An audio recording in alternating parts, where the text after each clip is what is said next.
rotating way too slow is going to end up hurting them. Guess what? Alter Ego was already set up. And when you have teams playing like how Alter Ego is, being able to control such a big area, if you're going to end up rotating late and not being able to scout, you're just pretty much going to get eliminated. So you guys over at home as well can not only be watching the stream that's going on here, but make sure to have the map feed open too live, because obviously that is going to give you huge information regarding how these teams are going to be rotating, how they're moving. And speaking of that, I paid very close attention whilst I was kind of analyzing the games from day to day, how Yangon was going to be rotating on things, because of course coming from Military Island is not the easiest of things you have to do in this game, Maxpan. And sometimes it was by hovercraft, sometimes it's by cars across roads and things like that. So for them, there is always that potential challenge that you've got to deal with when coming from military. I mean, especially because, let's keep in mind, unlike in the survival stage, 4th Thrives are here. Western Bridge, occupied. Alpha Gaming back in the lobby, drop in the military. Novo also going to be possibly occupied. I think there was even a potential hot drop happening over there. So Yangon Galacticos, this is going to be turned up to 11 into hard mode.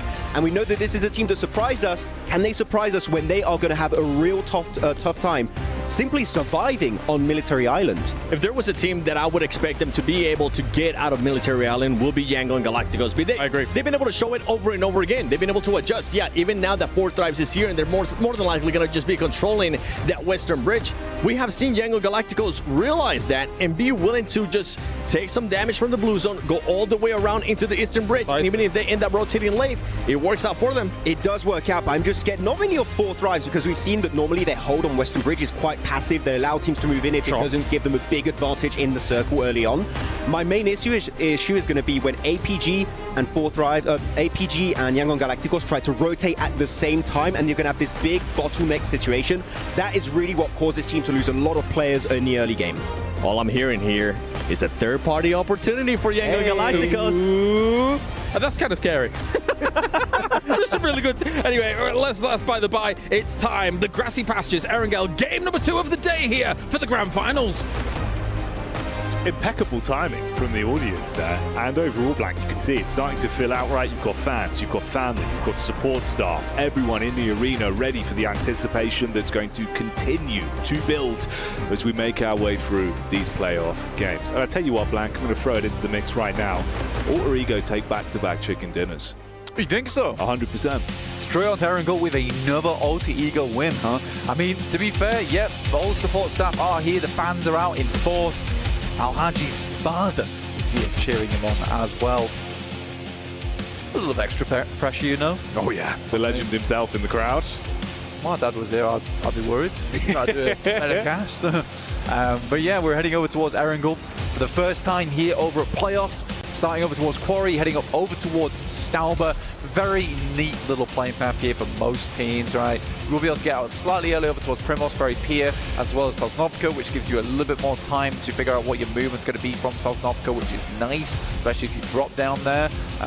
But meantime, teams heading over towards Yasnaya, Mansion, Lepovka, Prism. It's a little bit of a longer rotate that you're going to have to make. Time you have to spend inside the plane. I think for most teams, they'll be very, very happy with this kind of playing path.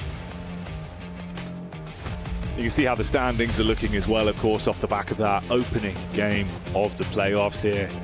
For Power, it was a very impressive hot drop, targeted one of the teams that everyone's had their eyes on, and that was 4th Thrives, who absolutely dominated back in the group stage.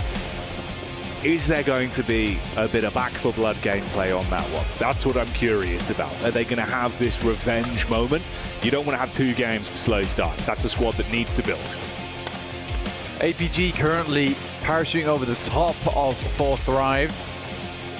4th Thrives already hit the ground running. We'll see if APG extends this parachute down towards Sosnovka. I think they have to at this point, especially now that 4th Thrives is already starting to get set up. We send over towards the eastern side of the map.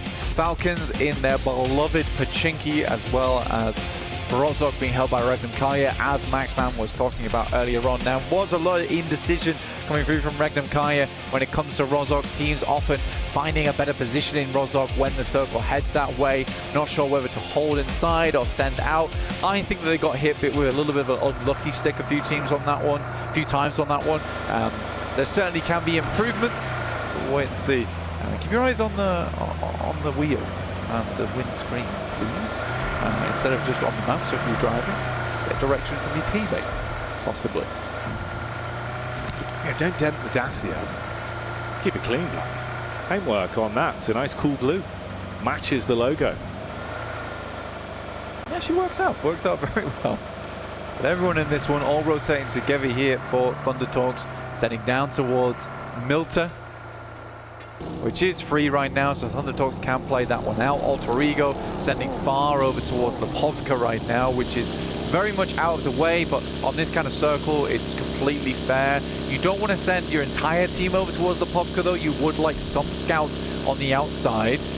Right now, it looks like the entirety of the team is just going up towards Lipovka, though. I think they expect that they're going to have time, especially on the plane path being so long over towards the eastern side of the map.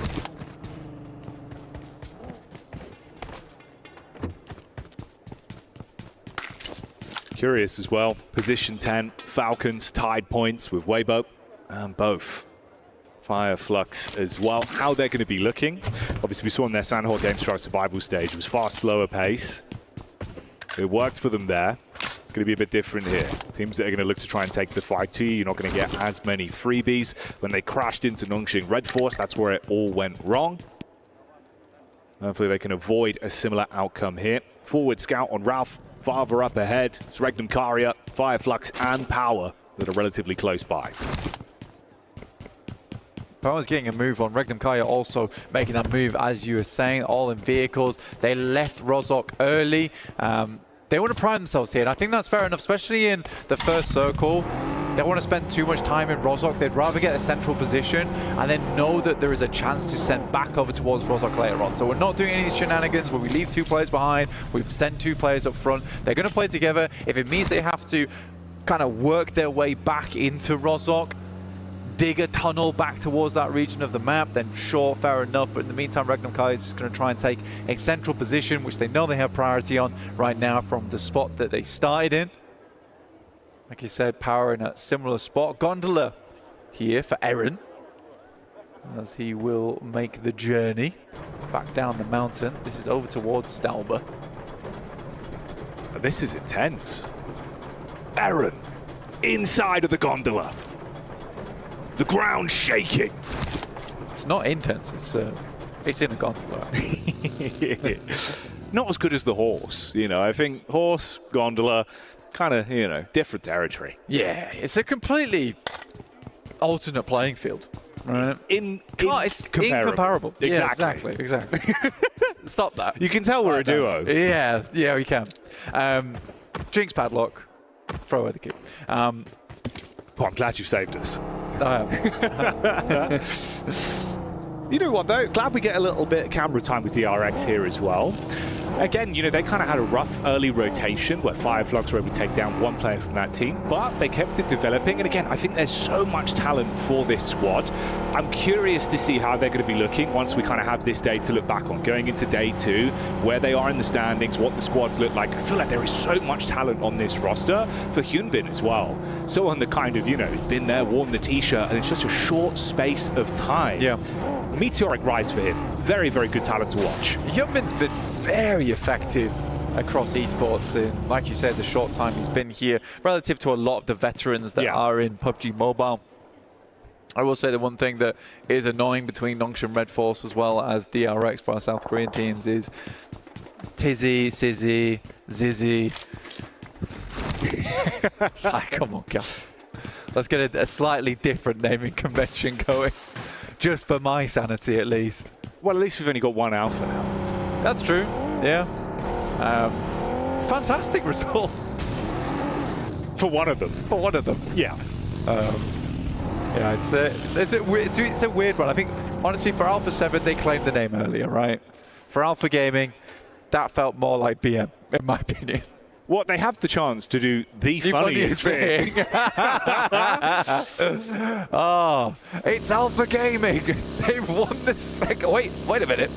Oh, the back-to-back. Oh, no, hang on. It's a different team. A different one. Yeah. That would confuse the social media managers. Oh, yeah. I'll tell you that now. That'd throw you off guard. Yeah. Roll the alpha set. Just joking. Pull the fast one on you. Let's not Let's not twist the knife too much. No more BM. Okay, okay. They've just come off a pretty saddening defeat. But yeah, we are here live from Riyadh. We have a thumping, roaring crowd, which is great to see from all instances over the world, which is really, really sweet as well. Everyone coming out to support their team of choice. But it's been a slow game so far, with just a lot of rotating happening. I think we've lost 0 players. All teams still up and kicking as we head over towards Farmway. Most teams just looking for a more central position on the map. We are moving more and more away from edge gameplay. A lot of teams putting a lot more stock here towards the center, which will change as time goes on, as more and more spots open up around the edge of the map. You'll see teams getting a lot of success off the back of that, and it's crazy they're coming into playoffs, and that is sort of the change we're going to see probably day 2, day 3 if this thing continues, and it really depends which team's going to be able to take advantage of that, because a lot of times, in my opinion, it's teams that have very good sweeping capability. One team in particular that does that very well, Alter-Ego. Oh yeah, and we've seen that as well in their gameplay already. I think again, you know, it just sort of hammers home that point of the fact that this team can do it all. They can pass the baton amongst one another. It was very nicely played. Krypton with the setup, even when Rosemary goes down, the way they're building back into the game, walking away with a chicken dinner. And there's a reason, you know, you throw it out there saying, obviously, I think they could take a back-to-back chicken dinner here today. But with the talent they've shown, I think they genuinely could. We'll keep our eye on it. See how it goes over the flow of this one. Nice as well when you brought it up, obviously. Everyone in the crowd, we saw the highlight there on Al Haji's father. That segment of the crowd representing power. If they keep playing like they did, try and build into that, well, there they are in the Elim feed, taking fights to Thunder Talks. You know they're going to be getting loud. Yeah, sighting actually does go down straight away to Ragnar, which is a good opener. He does take a fair lick of damage, but should be able to get back into cover here. Just compound-based gameplay between both teams as the circle they push out towards the western side. And I think it's the first time this tournament we've really seen this area of the map in full over towards Potato Hill and the southern reaches of it. There's a lot of water. It's not as much as you might think, but you've got to consider that edge down towards Sosnovka that's still in is also a playable space. You'd be a bit mad to try and confirm down there at this point in the game. So we are cutting around about 30%, I'd say, out of this map. So it's becoming a little bit more cramped, a little bit more crowded. Scary as well, watching this rotate in from Team Secret. Another squad that I think, you know, could be described as preferring to have those passive setups rather than being the one to instigate firefights. You run into the crosshairs of Alter-Ego, they are going to take that fight to you. They won't let you get away cleanly. You had a spot in the backline there with Rosemary very quickly jumping out of the driving seat to attempt to set up in cover. Didn't take the fight in the end. Hasn't fired out a few bullets to see if he can get a connection over, but they can still chase on this. For Alter-Ego, they're sort of giving ground here to Team Secret as they get ahead, but it is Krypton who's been able to swipe around, get in front of them. Ida as well as Fireflux are in front. It's an awkward rotate, I'd say, because Horror does control a lot of the space over towards the northern side, and Alter-Ego likely not wanting to pick up that position. Neither are Team Secret. There is potential, though, to just completely back off this angle.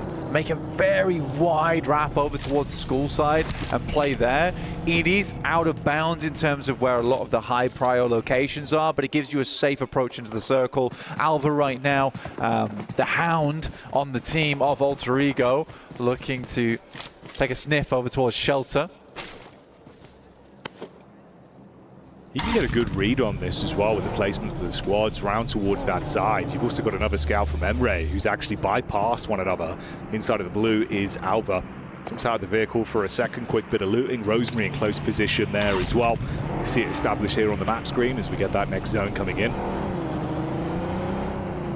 Direx, E-Arena, both in good spots. I like where Mormon's playing. This is a really nice split coming through from E-Arena. They had the compound that sat on the eastern side of those fields, which means you can comfortably hold out Falcons, but they make this immediate rotate over towards Mormon, who held that spot, but Regnum Kaya will be coming through quickly as well. They understand this spot is extremely important to them. 2 down already. Sakura is out, and Regnum Kaya is cleaning house. Oh yeah, mop and bucket gameplay. Looking to close down on E-Arena and leave them nothing to fight back with. It's a nice start. Silas on the hunt. Player up on the roof, trying to keep his head down. clean this out, make sure there's no opportunities for a bit of a stab back, walk away with all 4 players still alive once they get the man picked back up there. Ooh, that's not what you want.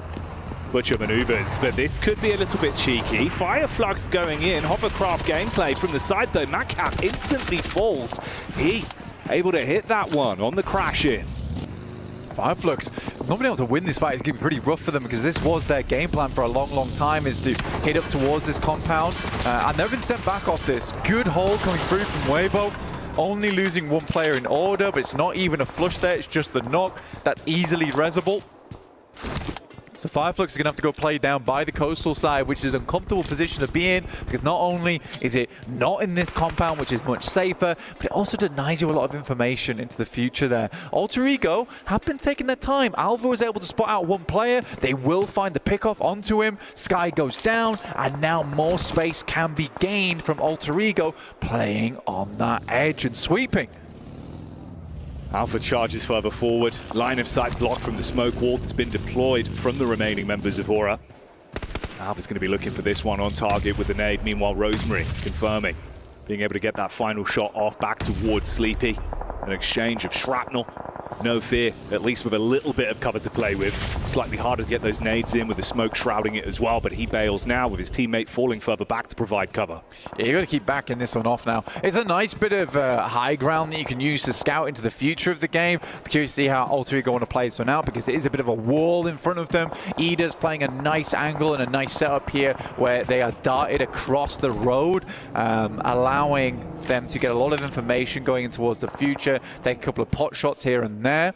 So yeah, definitely curious how Alter Ego want to play this out. I mean, they have just been taking names slowly but surely. Team Secret weren't able to step to them. They made an instant decision to rotate back off, and just trusting in Alva's calls as well, which is very nice to see. I do want to quickly go back to Regnum Kaya though, because despite that being an immediate rotate, Mormon having control over towards the building, that was a very nice take coming through from Regnum Kaya, and that might have just bumped their point scoring up by a fair bit. There is a slight issue with that compound where some of the angles are cut off to you. You don't have all the information in the world, but this is the sort of position that's going to keep you safe for a long time. I think from a few of the games we've seen from Regnum Kaya as well early on in the day, it feels like sometimes they pull those punches and won't fully commit to play. So it's nice to see, you know, you've committed to an idea that they've been able to make it work. Yeah. Just need to keep that consistency going. Confidence good though. Even that survival stage, when Regnum Kaya went for some strong central positions, they are very proactive. Even those spots where it felt like they didn't really have position to play, these are drive-by nades as well. A huge amount of damage going through up towards Alpha Gaming. I'm surprised not even a single knock there. I think if they even found 1 more nade towards that position, it would have been an easy cleanup for them and an easier decision to roll out, cutting out a big threat on the north side. Yeah, they are very lucky they've been able to survive through that. On target nade, like you said, it's impressive. Not a single one of them went down. You could have crashed into it, very easily cleaned up with such a sliver of HP between the 4 of them. They can reset with the supplies they have. We saw a little bit of power showing up in the Elim feed once again as well, so still looking to find opportunities to build, but the nade back over. Easy knockdown because of it. This is Thunder Talks. It's the last man in Zing. Still sweeping over the top side, gets a little bit of information, but Fahida wants to take more shots and will finish it off there. Power eliminating Thunder Talks. It's pointing to me as well though, where for Shinga is just a case of, it's close. For Easy, probably didn't even know he was in the shack, but just assumed that Easy's in one of these shacks in this game. I have to nade every single shack available because this guy's a backstabber and a half. Oh, hang on a minute. You might have just said the word. It's operative here, Blank. The roll in from Alter Ego from the top side, finding that shot down range onto Alpha Gaming. They've been in that same position. It's a full confirmation from Rosemary. Quick pick-me-up play as well from Krypton.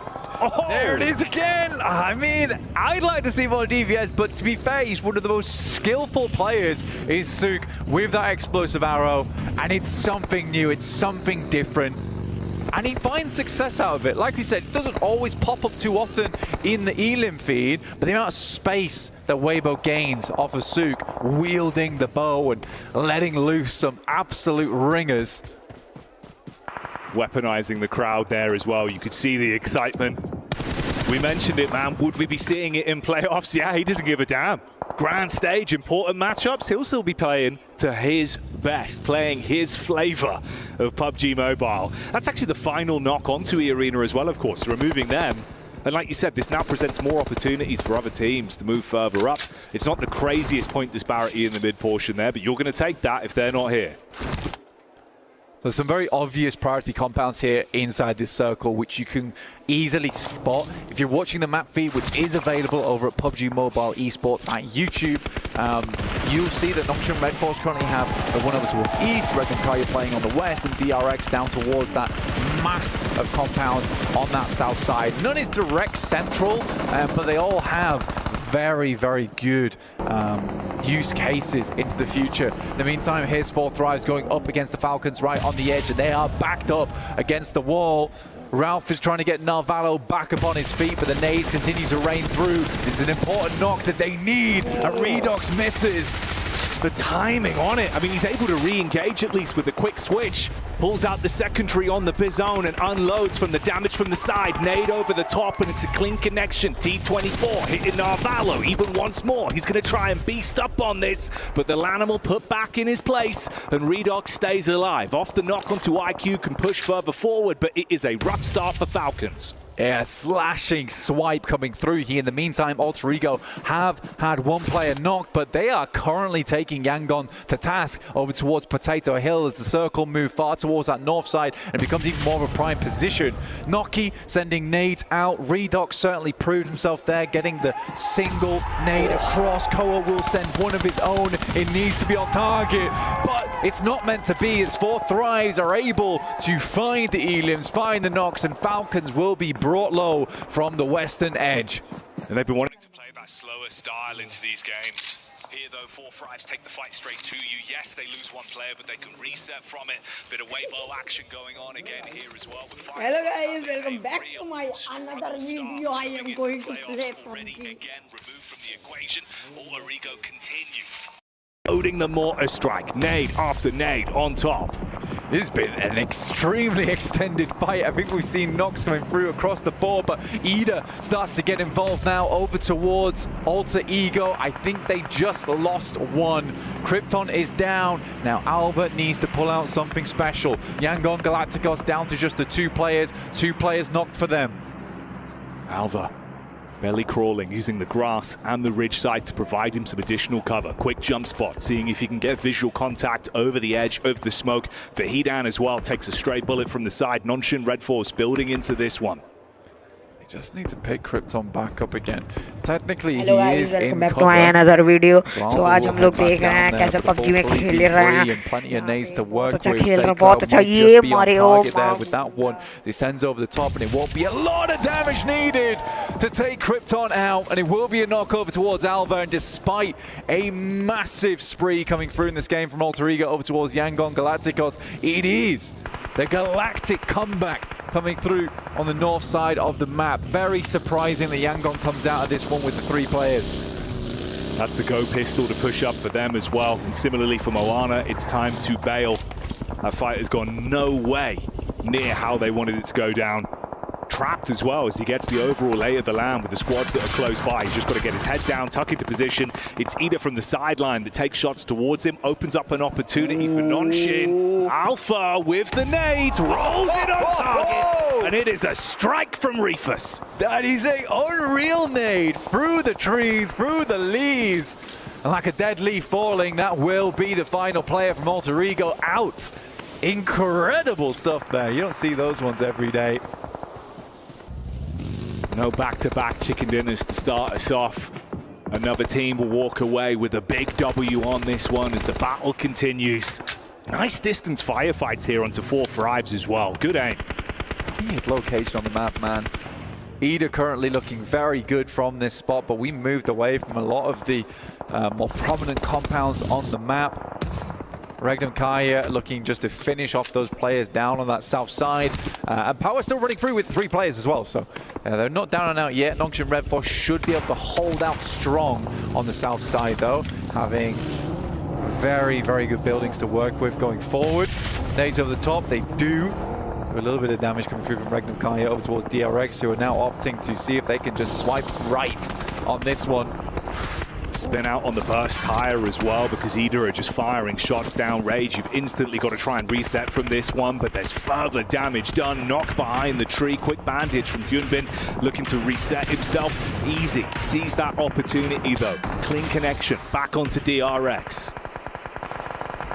But DRX trying to get through. Earbuds लगा के देखिए guys. Happen. Al-Haji finding Hyunbin as well on the back lines there. Very, very long-range spray to make it work. Make it work, it does. There is still one building available for Regnum Guy to be playing out on the very edge of the circle. I'd be excited to see a Yangon podium finish here just because of how hard they had to fight for their lives on the north side.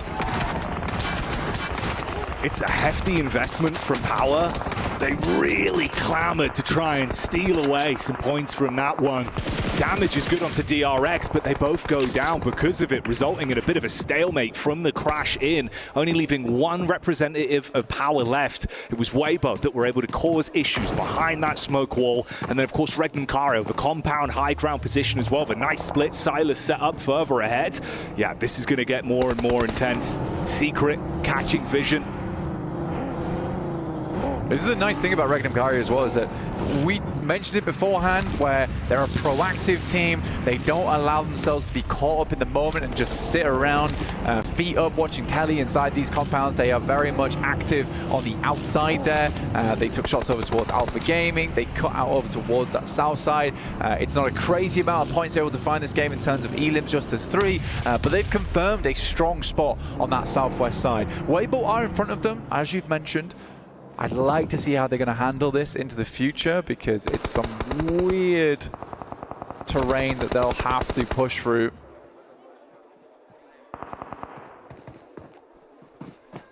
For Yangon, it could be uncomfortable. If Secret can actually get the angle to arc those nades over, roll it down the hillside. Spacing could be problematic. That's what you were talking about, of course. Obviously for Weibo, just a few steps ahead, just tucked in. A little bit of cover to work with. At least you've got the detonated vehicles, and it's actually Fahiden that was the last man left for Powder. So he's just over by the tree line there. It's very, this is why I'm saying, ooh, wow, what a shot coming through from Fahiden. A bare chance as well, and he took it immediately. This is what I mean for Regnum Kai. It's very hard because you want to take shots down towards Weibo Gaming, but as soon as you leave this compound, you're in sight lines of Ida going forwards. That next circle doesn't cut Ida out either, so now Regnum Kai has to go for something very quick. They know the exact location of Alpha Gaming though. At this point, it sort of does feel like you're going to need a crash here for Regnum Kai. Over towards that north side. I don't think it's going to be effective at all trying to wrap out over towards the east. He down though.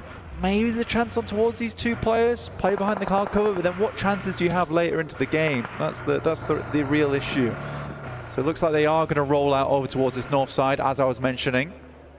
And as we've seen, Ida have been able to do so much from this position. This might actually give them an opportunity. Yeah, non-shing engaging. Yeah, this is go time for both squads. You've got to build off the back of this. Crash in, up towards the compound. Nade close. Sizzy takes the brunt of the damage. Aaron priming another one as well. It's Doc C. He saw him. What's going on? Goes back in for a second look. Finally shuts down Rita. That was crazy. Silas moving up top there. We'll find Silas. We'll finish him off there as well. I mean, Regnum Kaya just spent all the way over towards Yangon Galacticos, and they were doing damage, but they're out now. What? You knew about Alpha for so long. The minute an opportunity was presented from the commotion thrown between this fight on your screens, they go for it, but Alpha just absolutely upset. Goodbye Regnum Karia. It's now not a bad position for them to build from. Not at all. I think Alpha Gaming's played a bit of a blinder on that one, but blinding powder over to Regnum Kaya, it would seem. Doc C moves up over towards Ida, finding Darkin, more DBS shot through the window, not quite connecting just yet. There's a Molotov sent through. Murnat will finish off top on an explosion on the vehicle. They are just trying to hold on as much as possible here, and once again, it is Yangon Galacticos to make it through. This team is bulletproof. You got Team Secret as well, playing that classic slow build, playing from distance, looking to third party onto this one. This elongated bout between Nonshin and Ida. Aaron dodge the explosives, but he can't dodge the slugs. That's the peek up from Doxy. The DBS finally able to finish him off, but at what cost? One player left, just him. Gives me Yangon Galacticos as well as Team Secret have some very favorable positions going in towards the future. They can effectively sort of ignore one another and rather take shots down towards that south side at teams that will be making their way up this hillside. I think it's going to be tough. Here's Sook with the bow in hand, just sending shots in, making life extremely difficult for Doxy. He is on the low ground though, and Sook may be just sending in ammo for no reason. I mean, with 20 arrows left, he could zone you for quite some time. Just make it impossible to go for a peek out. He's got to leave at some point as well, is the thing. Oh, they're getting close.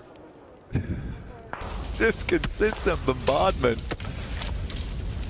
Doxy's struggling. Now moving forward, Sook will see a nade come his way. A little bit upset about the nades coming down though. Might pivot off. Spots Doxy isn't quite as effective with the assault rifle as he is with the bow.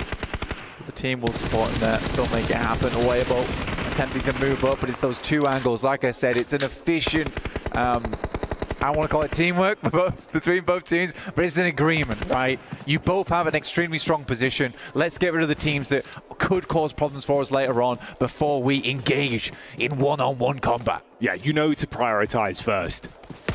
Don't poke the hornet's nest until it's time to engage. Frankie with a move up. Wow. Damage back over. Slapping him there. Forcing him into a bit of a rough spot. 3 squads going head-to-head, of course. And Alpha Gaming only have the one man left alive. That's Reefus that's further down. This will be the second game in a row that Alpha Gaming have been able to get themselves a podium finish with a solo player towards these end circles.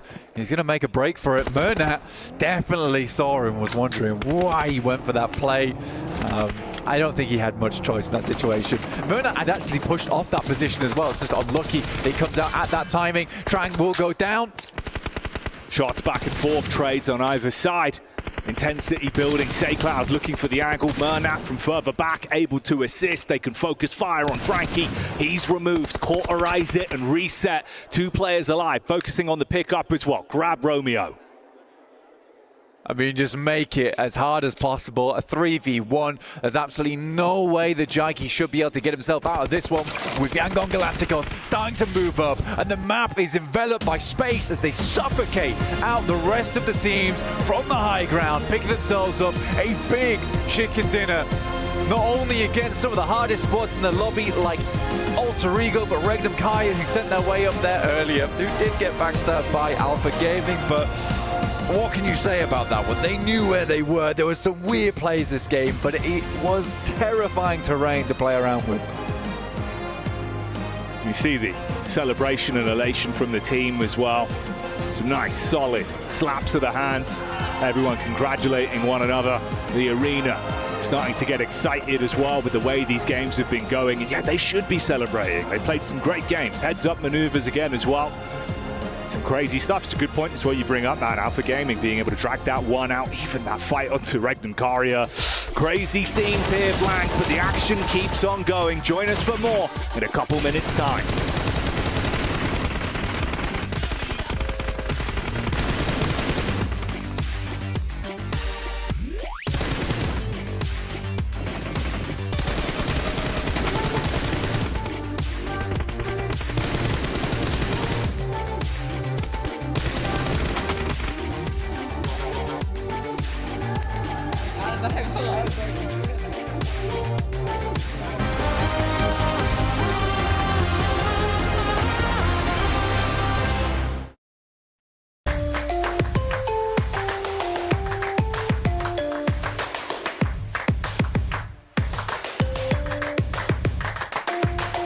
Level up your gaming experience with over 8 billion playlists, only on Spotify, the official audio streaming partner for the 2025 Esports World Cup.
Yangon Galacticos blasting off at the speed of light. All the other teams better surrender now or prepare to fight. We have got ourselves Seven and Maxman here to talk about this victory from them, coming in from Potato Hill, looking really cool, looking strong, taking out the previous winners from the previous games. Maxman, Yangon.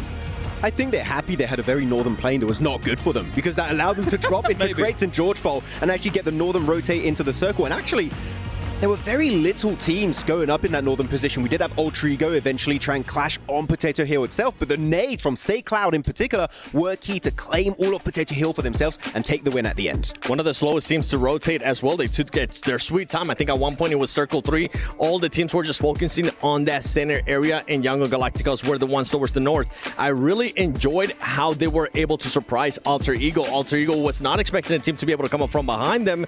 And then, I mean, for Yangon Galacticos, I think they were waiting in Potato Hill. You were saying during that break too, while we were watching the game, they just waited for so long. That's the scary thing about Potato Hill, right? Like, you can have multiple teams exist up there and them also have very decent defensive positions as well. So for Yangon, they took that fight perfectly against Alter Ego, who was going to be a huge threat. And then Team Secret moves in later on here, Max. I mean, actually looking at Team Secret, they also had a really good match this time around. 11 points on the board. Again, a normally pretty silent team, but they were going quite aggressive here versus Yangon Galacticos, trying to push uphill, Potato Hill, claim all of the northeastern edge, and also keeping teams down low, such as Weibo, away from the fight. So actually, Team Secret, they showed me a little bit more than what we saw back in the group stage, which sets up a very good precedent here for the finals. Yeah, for Team Secret, I would have actually loved them to commit to that fight against Yangon Galacticos, even though they were being able to control in Potato Hill. I don't know if you agree or disagree with me on this one, but ultimately, they were going to have to take that fight at one point or another. I'm scared that if they take the fight onto Yangon Galacticos a little bit earlier, teams such as maybe Weibo can just full send it and third party that fight and just wrap up the chicken dinner. I do get why they were delaying it, but the more you delay it, the bigger advantage you're giving to Yangon, and then you just cannot win that fight anymore. That says, whilst we took a look at the points, Alpha Gaming once again being able to get into some of the later stages of this match here, Seven. It came down to what they were able to do with the 4 vehicles. They had 4 vehicles being able to just create a big barrier, and on top of that, for this team, they kept getting blessed by the circle. They really didn't have to do much. They were able to just hold off a lot of people, and that's the scariest thing with this team. We know they have the fragging power. We know if they set themselves in a position where they actually have the full squad, they're going to be super scary, and they were able to showcase it perfectly in that scenario. Yeah, I mean, if they're able to survive a little bit more like that every single match, that one big chicken dinner could set them apart from the rest of the lobby. That's Yangon wall-to-wall for our match report here. Not too much surprise considering the space that they were able to control. Say Cloud, as you were mentioning before, Max, looking fantastic in this game. Yeah, I mean, almost 1.4k damage right there. He is very high in that one angle. I didn't make a noise. Yeah, do the noise. Wow! There you go. I missed that. I mean, actually, it's been actually worth it. Over a year since I've been able to make a noise. So there you go. it's been so long. I know. Next is going to be a jingle. We got to figure out a jingle. I'll figure out a jingle. Don't you worry. I don't know who for. I thought it was going to be on the spot. Man, that would have been insane. Look, we're seeing some replays actually of the Car 4 here from Alpha Gaming, and we don't have hovercraft. We've got hovercraft at home. It's just a 4-car fortress created on the edge of Potato Hill, and it was really good to get them in that podium finish at the end. So Nongshim Red Force, I think that was a team that you and me both wanted to talk about here, actually, Seven. Their breach onto Ida's Harry Potter Tower, I like the idea going for the breach, but it took so long to wrap up that fight. Big third parties from Weibo in particular did come through at the end. that's the thing right there. I was talking about this too, the Fireflux and Nongshim Red Force, especially with Nongshim Red Force. I was talking about how this team just tends to play so slow that they might not be used to just making those quick pushes, and I felt like it showcased perfectly in that scenario right there. And then on top of that, for Fireflux, they were also trying to do a crash on WBG. They seemed like they got ahead too. They ended up getting a knock, but they were just too slow to react and ends up backing away. For this teams, they got to be able to adjust on how aggressive the lobby is. I think Nongshim was happy to gamble on that compound, right? Because if it does go to that compound, the circle, then it's so hard for these teams to push into that. So they were also thinking about where they were going to transition and how they were going to transition, Max. It gets dicey trying to go up to the Wizard Tower, trying to do something there and keep yourself going in the later stages. You cannot say the Nongshim don't know the terrain. They know in that specific circle, that compound with the 3 buildings is just exceptionally strong and able to defend it quite well until the very end of the game. Then they do have to go onto the Harry Potter Tower. Though if we go on teams that try and crash on those positions, I kind of want to pivot the conversation over to Power. Sure. I think we're very indecisive. They had 2 options. Maybe fight Regnum Karya, maybe fight the side of Nongshim Red Force. They decide to send it in the center banter between those two teams, and unfortunately because of that, they just don't survive at all in the later stage. I think at that point, you pick a compound, you breach it, and you just hope for the best. There's, of course, Al-Hajj's dad as Power, as you mentioned in. It was kind of a damned if you do, damned if you don't kind of situation, Seven, right? Like, even if they choose another option that isn't that kind of road through the middle of those compounds, it's still going to be very difficult to make those crashes happen, but maybe it could have yielded more points. It is. I feel like they would have just gone for the crash. At least you're not going to have so many teams looking at you. You're not going to be letting yourself open for so many third parties for this team. And the only thing is, like, we're able to kind of say this in hindsight, right? We're seeing everything that's going on. But for them, if they would have been able to make that crash with the firepower that they've been able to showcase in the previous stage, in survival stage, I feel like they might have been able to edge them out. Look, it's all you go for a compound crash, or you're in between Regnum Karya, Nongshim Red Force, and Sook, where the explosive bow is going to keep you at bay. I would take my chances on a compound crash. I have a bone to pick with Sook and the explosive bow, because you and I have been talking about this for the longest time. I really enjoy it. But one thing that Sook needs to be able to do is make sure that he doesn't get tunnel vision. And I feel like that's exactly what was happening there in that scenario. He was just super tunnel vision, and then whenever he actually decided to go away from the explosive bow, he lost the focus, and the Nongshim Red Force guy was able to knock him. Yeah, there was only so much you can do with that explosive bow, right? Like, he was just saying, okay, I don't know exactly where you are at that wizard tower, so I'm just going to spam into it. And as you said, that really has your full focus, your full attention, and then you just get knocked from the other side. It's problematic, for sure. I don't hate it. That's the thing. I don't hate it. I just wish that he wouldn't be so just over-focused on it. And it was good suppression, but the team wasn't able to get angles on the guy because they just had so much smokes. Oh, wait. Is that for today only? 3,000 damage from Al-Hajj.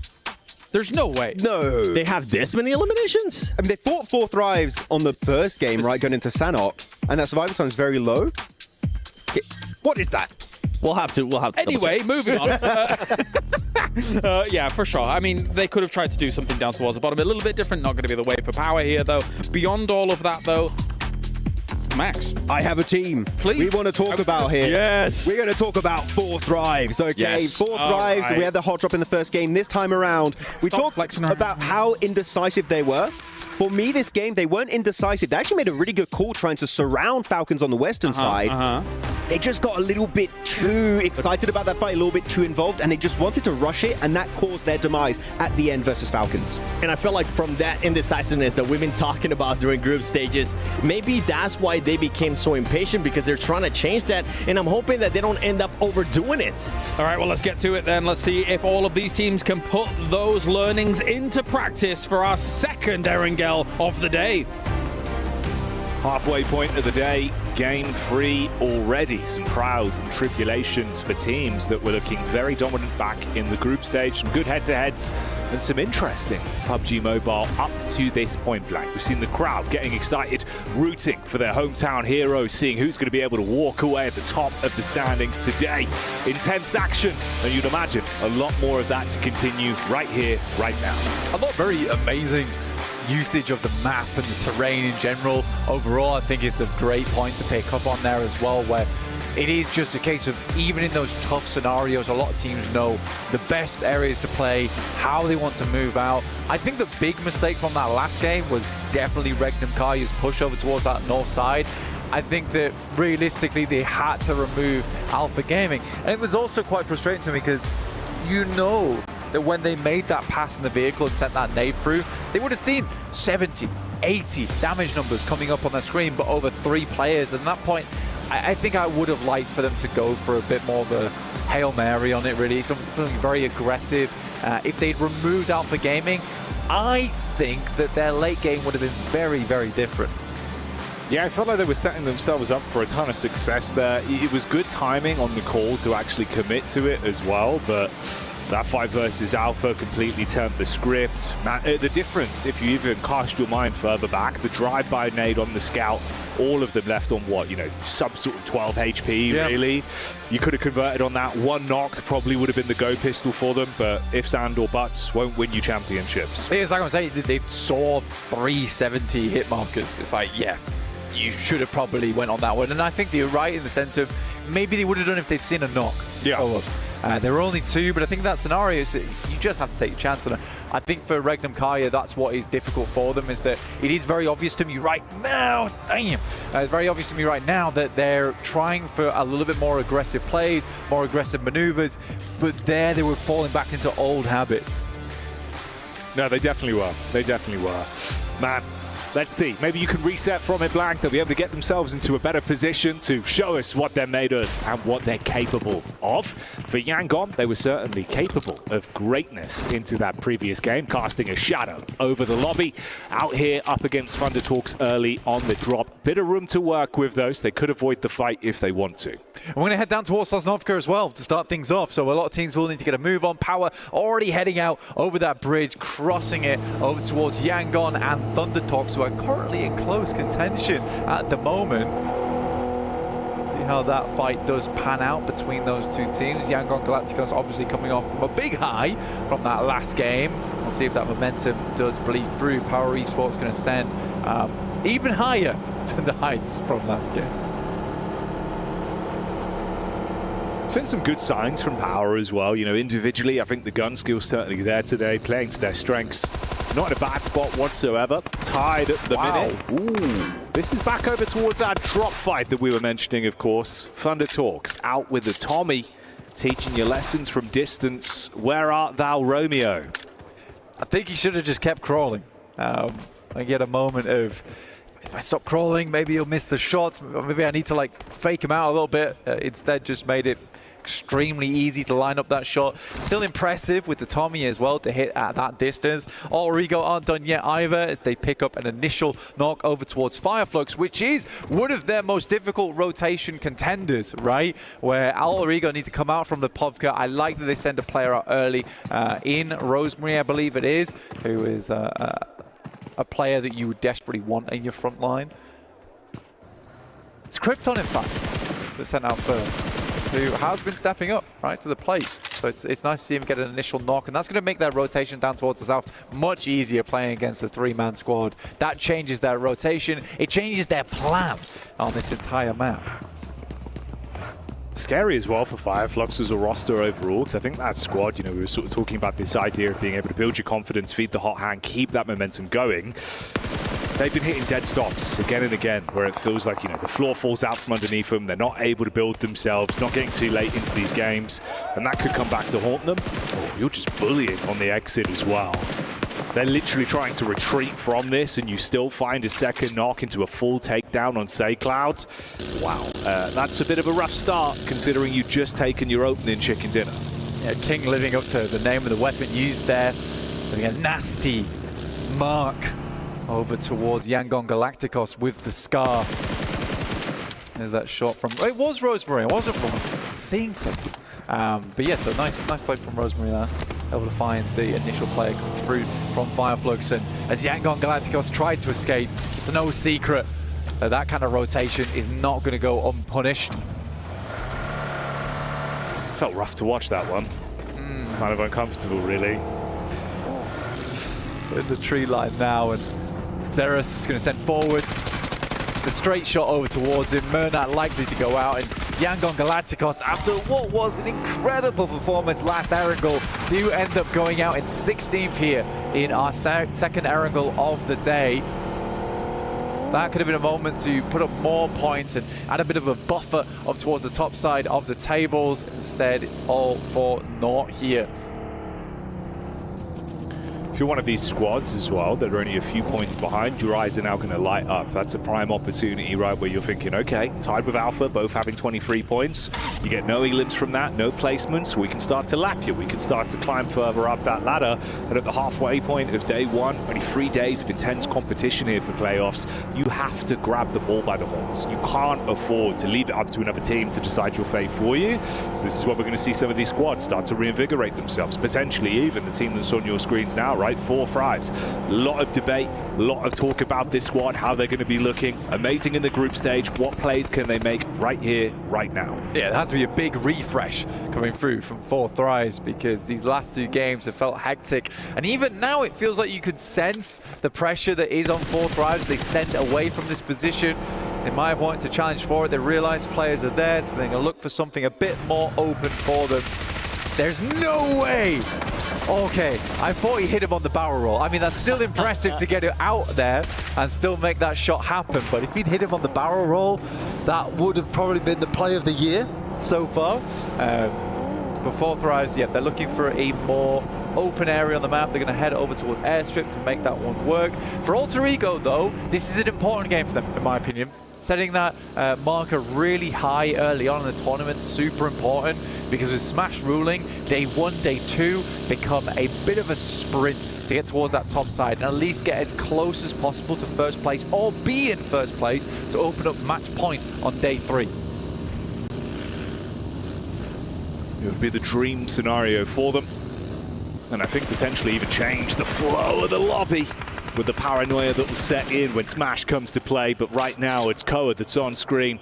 Barrage of bullets goes out on the drive-by. DRX trapped in position here, bit of chip damage onto 2 players, trying to take some shots back, make it uneasy for them to just hold, locked in position on these angles.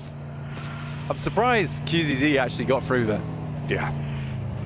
He was snaking it a little bit, but the shot didn't seem too hard to hit, and I think that he was playing so wobbly that it caught even Falcons off balance there. Now they have to send back over towards a more secure location. Can't afford to hold up DRX for much longer. They're going to all jump in the water and rotate across to their buddy, who is on the north coast, playing around the beachhead. Only a couple of teams still yet to make their way in. It's Ida as well as Regnum Kaya. The upstarts from Turkey versus the Titans. Going head to head here in Rozhok, both teams will need to leave soon as there's a lot of squads already confirming over towards Sosnovka. Late aquatic rotate as well for Alter Ego there, keeping themselves distance on the wrap round the back. And like you say, Regenkar and Ida potentially thrown into a bit of a fist fight where maybe only one of them limps away. Ooh, limited space inside of the zone as well. Large body of water removing play space between these teams. Horror can just move across, should be able to move across pretty comfortably as well. I don't think this is too treacherous of a path for them. No Indiana Jones style type of traps on that bridge right now as Scarface starts to move over towards the west. So this is a real easy rotate for them. For Regnum Kai Ida though, yet less of a ease of access, but they could head over towards the coastal side on Erangel main island, swim across or just send the vehicles in and try and play on that beachhead, which is definitely a possibility, especially as we start to move further north on this circle. Teams could try for that one. DRX had, it's just a surprisingly easy approach. Hardly any clapback coming through from the Falcons. Vahiden from a distance, able to keep them pinned at bay on their rotate over. Meanwhile, you've seen in the Elim feed that 4thrives took the fight straight to Team Secret, forced them out of position, but made it really uncomfortable here. Down to just a solo player, handling them with ease, confirming onto those knocks as well, one by one. So stealing away a couple of elimination points, which for them could be a good start to get them dialed into the actual action. Over from the sideline, that's the final steal onto Team Secret coming out from Thunder Talks. Yeah, Secret was struggling. Yeah, they really couldn't figure out anywhere to go there. Constantly bumping into teams left, right, and center, and it turns out their over-aggressive push down over towards Yangon Galacticos is the thing to force that final nail in their coffin. Power still hitting some nasty shots over towards Weibo, playing on that coastal side. I mean, that drops Weibo now down to just the 2 players. Don't think they're getting Suk back up again. Al-Haji is going to wait for this fish to resurface. He knows he's got to come up for air at some point. He can sit pretty and wait to finish that man off. So Power looking to just take away points where possible. He'll just commit to it. Left in the blue, gone for good, down in the deep depths. Regnum Kai's still in Rozhok? Lost school now, actually. It's crazy on the indecision where they're happy to send straight out when it's around Rozhok area. But when we get Sosnovka finished, they decide that they're going to stick on the northern side of the map for a long time. We'll see how they play this one, because the play area is getting very limited now. Especially even over towards this north side of the map. Grandma's pretty much taken for Fireflux. The small compounds that are available on that side. Pretty much going to be playing around the tree line, but potentially over towards the western side, or using that ridge as cover, as we do confirm even further over towards the north here. I think we're on zone 3 now, so circle and the blue will start to tickle quite a bit before we head towards stage 4, where it's advisable not to still be in that blue for too long. You do wonder if that'll be a bit of paralysis by analysis there for Regnum Caria, taking a very slow approach this one. A snail's pace that could come back to bite them in the bottom. We'll see. They're starting to get a bit of a move on now, though, and so are the remaining squads on the periphery of the zone here, slowly advancing further forward. You were fragmented down towards the south side. It was a bit uncomfortable. A bit of a push up now. Alpha Gaming coming over, 4-5's in position there as well. Nongshing Red Force feels like they've been really willing to take a good majority of their fights, so I wouldn't be surprised if we see some sparks starting to fly, especially with this rotate coming in from Ida. Oh, Nongshing Red Force has a real glint in their eye during these games. An aggressive team, a hunger for team fights. And you're right in the sense that they're a scary team to come up against, because you just never know when they're going to pull that trigger.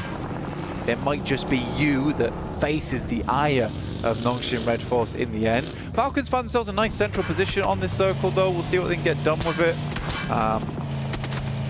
Usually Falcons can find themselves over towards the late game with 4 players. Tend to do quite well. It's that interim period of getting to around about zone 7, which is very shaky on the side of Falcons. There's some big nerves before they lock in.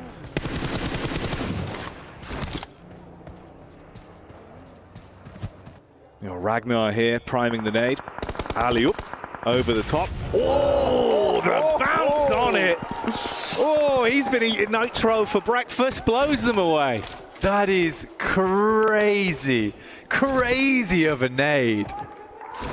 The arc on that one as well. Dear me.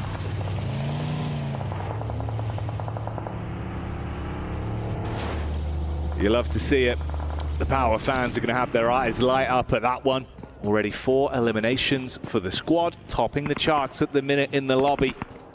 In a good position to keep building, especially with Yangon going out early as well. There's room for Power to ebb and flow their way through the standings. Hora turning their attention back round. That's Moana from Rodriguez that takes a knock. Rodriguez was always going to struggle. They had to play all the way to the eastern side. A lot of other areas were taken. They dropped the smoke over towards Moana. Rosemary's worried whether this is even worth going for. The res on this starts to back out and allow Rosemary time to crawl back through that smoke. But I think it does feel like a little bit of an abandoned ship here for him. And Sleepy will draw him low and put him back to sleep. Sure what E-Arena's game plan's been here, but they have taken a nasty punishment on that south side. One player even going down towards the blue there. Get a replay on this one, because this was disgusting. They lined up at the right time, start to turn it, and pretty much as they turn, the nade fumbles through the window. Very Maxim-esque on the nade. Maxman's going to be loving that one. Thalak getting thrown into the action here as well. It's Alpha Gaming that are taking some serious damage. So 4-5's continuing to attempt to build here. Get themselves into a position where they feel handy with their steal. This was always going to be an issue for Rigo as well on the rotate. You had Power ahead of you. They go for the wide berth round, back through the blue, kick off the engagement. It's the third party as well, with Fireflux being able to find damage from the backline. So easy suffering there. That was unreal. Steps out onto the side C. We'll find one. Rosemary gives his life for the rest of the team to get further into the circle. And Fireflux will take the reins off the back of that fight versus Power. Now down to 3 players, but 5 elims. Not a bad start for them this game. Heading up towards 15 minutes into this one. Solus attempts to hit the shots, but he's off target. Yeah, bullets just whizzing by. None of them connecting, and the problem is that opens an opportunity for the counterplay from Power. So instantly on target, they respond back over and stop what could have been a hell of a scorer there from Fireflux. Instead, in reality, it's just Catch. At least he's got some heavy armor to work with, diving inside the hovercraft, but he's got to peace out, got to give up the goose. Let's leave it alone. That could have been a great third party. It could have been an amazing third party. You're right in terms of the roaming wall in the hovercraft being the biggest boon here for him. Has to wander back, let it explode. This is not the most ideal location for him to end up. There's these shots coming through from earlier. Falak with some fantastic maneuvers. Again, such a precise player. Never over-egging the pudding as well when it comes to those peaks. Really, really nice to watch when he's on form. Yeah, playing the angle perfectly, but like you say, it's the peaks. Really nicely played for him, keeping himself in cover, taking some clean firefights. Ooh, this might be anything but clean. Close quarters engagement. The shotty from the side, good for one, but the backstab from Silas at least stops it before it got out of hand.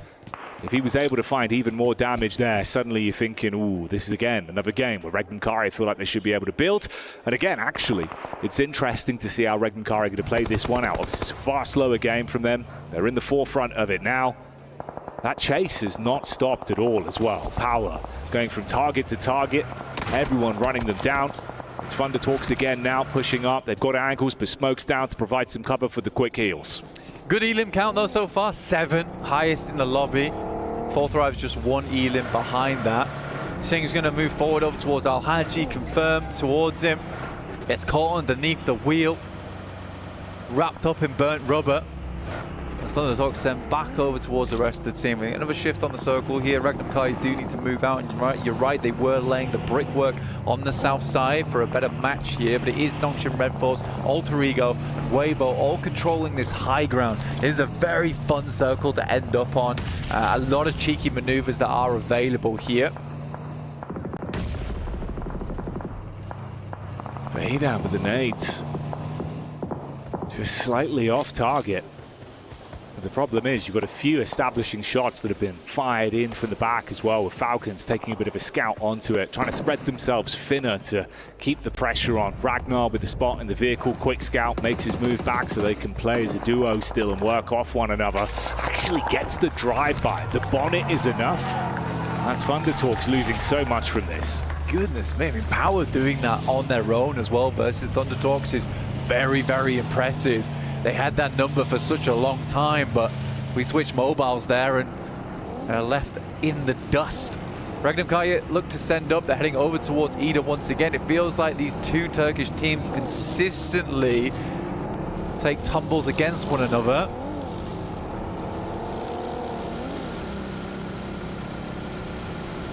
They're going to send far over towards Alter Ego. Alva as well as Krypton. Ooh, just nipping the back of the heel for Krypton is enough to shut him down. An instant connection from Silas onto Alva as well. It's a good heads-up play. You're saying, look, they're going to cast round towards Ida. Instead, they avoid that cut, center circle, straight path, shut down a big squad there as well, stop them from stealing away points. And get a fairly decent position. We know how much Regnum Kari do like their ditches. So, like you say, they do avoid the Turkish tussle over towards the western side and instead confirm on a very, very central position. Regnum Kari are down in 12th place right now. 4 points total with just the 3 elims on this game. They desperately need a big one here if they want to stay in the conversation over towards the top side of the lobby.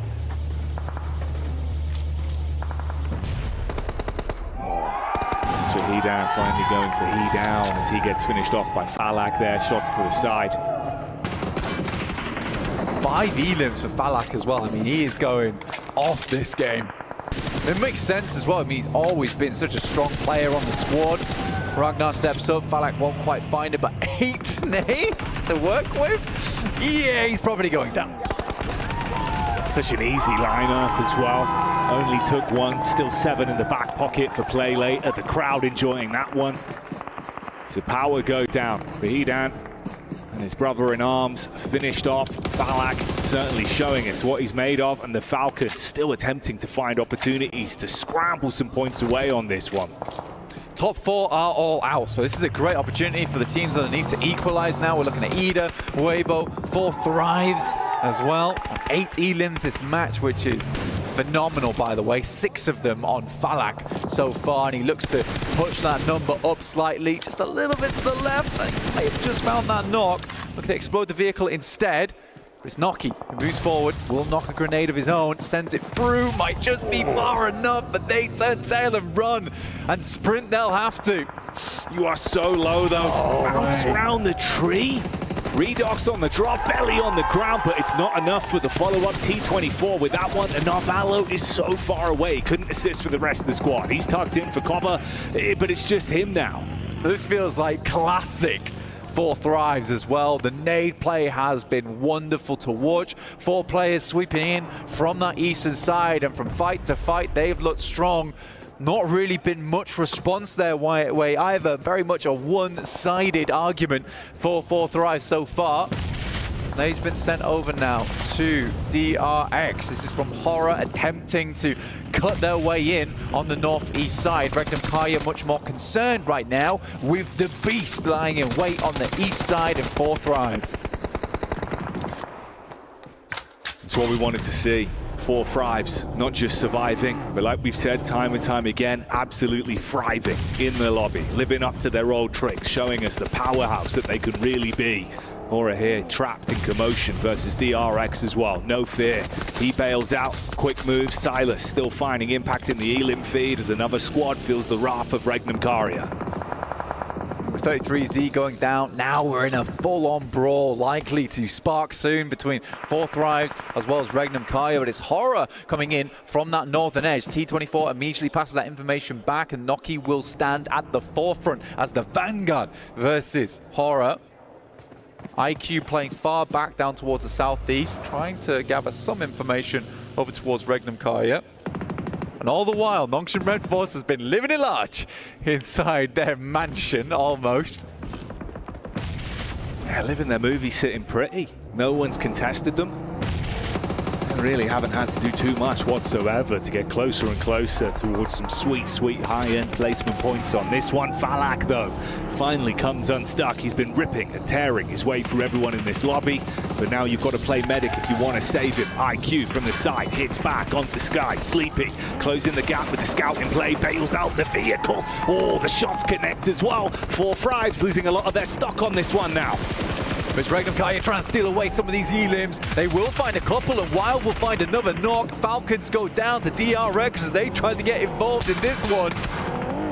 But it's Regnum Kaya taking that opportunity. It's a perfect opportunity for them to swing round on that southeast edge. They want to clear as many teams as possible. 4 Thrives move back over towards Horror here. And for Regnum Kaya, that was a lovely trade for them. Aura going to be dropping the hoorah as the energy's there. You've still got to contain yourself, reset from the angles that are in play. Sleepy and No Fear, they're split up. Hyunbin finding impact back over onto Ida as well, and this story continues. DRX decimating onto Ida, and Nongshan Red Force finally, they get thrown a bit of a deathly blow as there'll be a connection back over from Regnum Karia. Handle them, keep them at bay here, and it has to be done as we get through in towards our next circles. Most teams desperate for this one to move away from Nongshan Red Force, but will it ever? Directly on top of them, and realistically for a lot of our other teams, they're playing for second now. Nongshan Red Force, as aggressive team as they are, will just have to bide their time. They're going to have to sit still and just make sure that blood doesn't thump too hard and they get the signal to send out of the building with the rage that is building.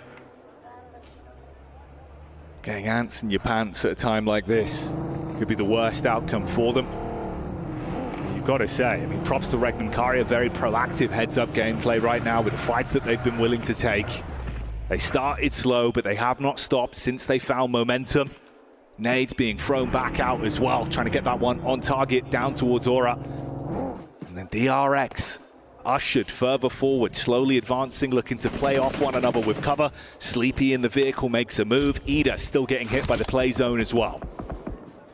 Really could not move at all here. Regnum Kaya is trying to slow things down, thinking they're looking for that second place here. They know they need to get the placement as well as the elims. It's tough for them, it's difficult. Aaron, the star player coming through from Ida, wanders through onto that western side, will make a quick sweep before making the pit stop on the northwest side of Nongshan Red Force.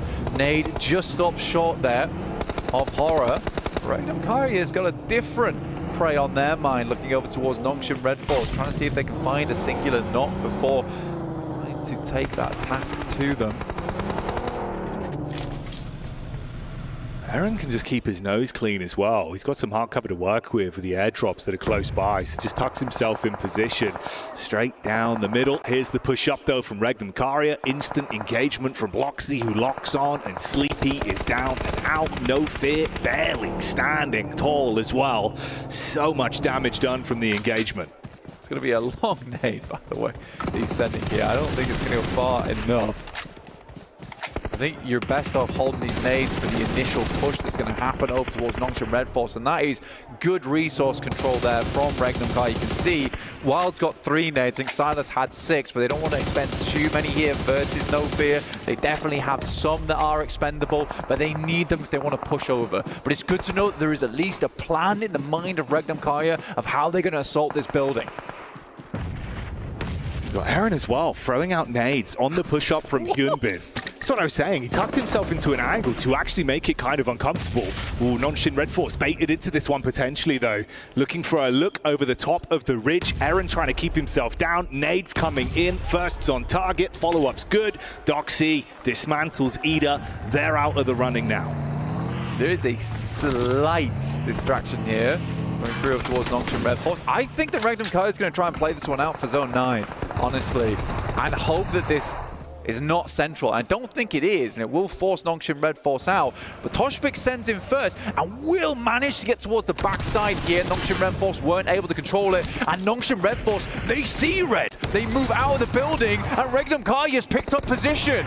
DRX are dealing damage and handling themselves up close and personal. For Nongshim, it's going wrong. Binny now with a thin veil of smoke to protect himself, but look at all of the nades. Everyone priming these from the top of the roof, dashing them down. They had such a power play position for so damn long, but the minute they advance, DRX makes it uncomfortable. And Binny, you're living on borrowed time. Regnum Karya, if they find this one, they're setting themselves up for a huge chicken dinner. 10 points on the game and plenty more eliminations to be found here for Regnum Karya. Like we said before, they've been holding on to these resources. They knew the angle they'd need to take. Silas goes down, but not before a nade sent through. Sizzy goes out, and it will be Regnum Karya looking for the big finish here versus DRX, Jackie. They just need that final knock. Convert this one, close it down. The slow build-up. Oh, and that's enough. All it takes, the push-up from the zone, being the 5th man in the lobby for Regnum Karya as they're able to convert that one. A great game, good decision-making. The third parties were on point, and they walk away with a chicken dinner here in the playoffs. It's a big game for them, a much-needed match. The top 4 went out early as well, as we talked about, so this will bump Regnum Karya back up towards that top side of the tables. But for Nongshim Red Force, like we said, that force from them builds quite a bit. The rage needs to be contained. They can't always be looking for these massively aggressive plays. They could have sit still for a little bit longer, but that leg was jiggling and they wanted to get it moving. Yeah, baited out by the last man from Ida. Aaron just behind the box causes problems against DRX. They swoop in thinking we could just clean up on this one, take it all home, but it was not a spilled drink. They did not clean it easy, and it presented opportunities for this team on your screen.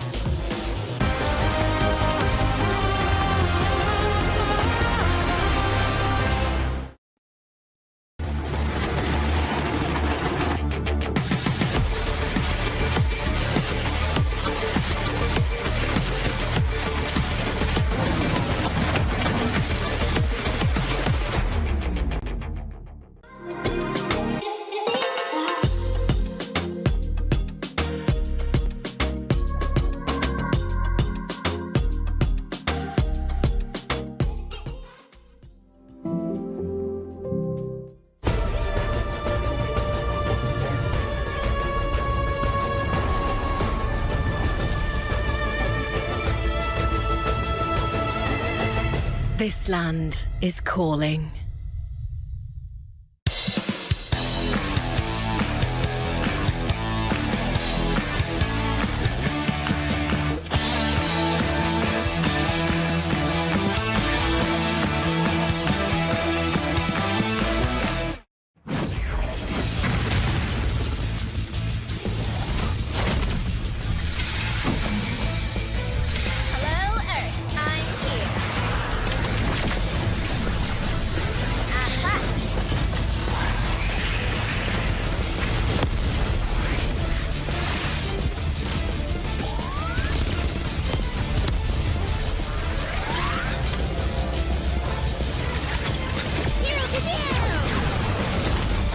New Pulsar Legionnaire available now. First outfit with special head animations and voice lines. The Pulsar Legionnaire set comes with its own super cute voice lines that can be toggled on or off. What happened? Bye, friend. Hello, Earth. I'm here. It also features the upgradable Hyperion ship DSR.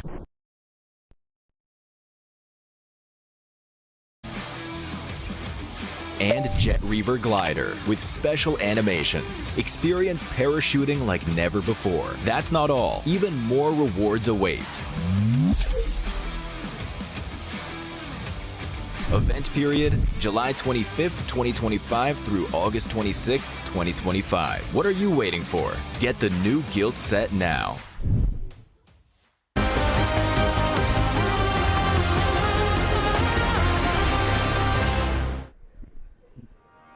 Regnum Carrier capitalizes on the entire nation of South Korea and is able to wrestle away, barely wrestle away, that compound there from Nongshim Red Force to get themselves the victory. Joining me, Neptura, as well as Seven, to talk about this one. Neptura, this raised some questions, but Regnum Carrier looking strong. They are looking strong. After a confusing start, for me personally, they are looking very, very strong indeed. I'm not sure what was happening in the early game. They were still in Roshawk in Phase 2, still in the blue, still out there in Phase 3 even, but I actually really like their wide wraparound, and that really set them off for the rest of the game. I mean, you got to give credit to Regnum Carrier. Even though they did end up rotating late, I really enjoyed the crashes that they were able to do. This team was just really confident. They were able to crash on 2 players from APG. After that, they made sure that they made Fourth Thrives actually back off, and that's what's ultimately a bit of Fourth Thrives' demise there, because they don't want to take over Regnum Carrier. But looking at the overall the match ranking here, DRX still being able to put up some points. Yeah, very impressive by them on the north side. They were fighting, I think it's fair to say. Okay, let's just instantly address it. Yes. Nongshim Red Force. Great team. It's 7 points from that here, Seven.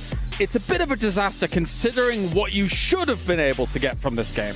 Yeah, you're an evil person. I'm old now. You would send it to me too, because man, I was fuming as soon as I saw this team leave the compound after not doing absolutely a damn thing throughout the whole match, saying this is why this team is so passive.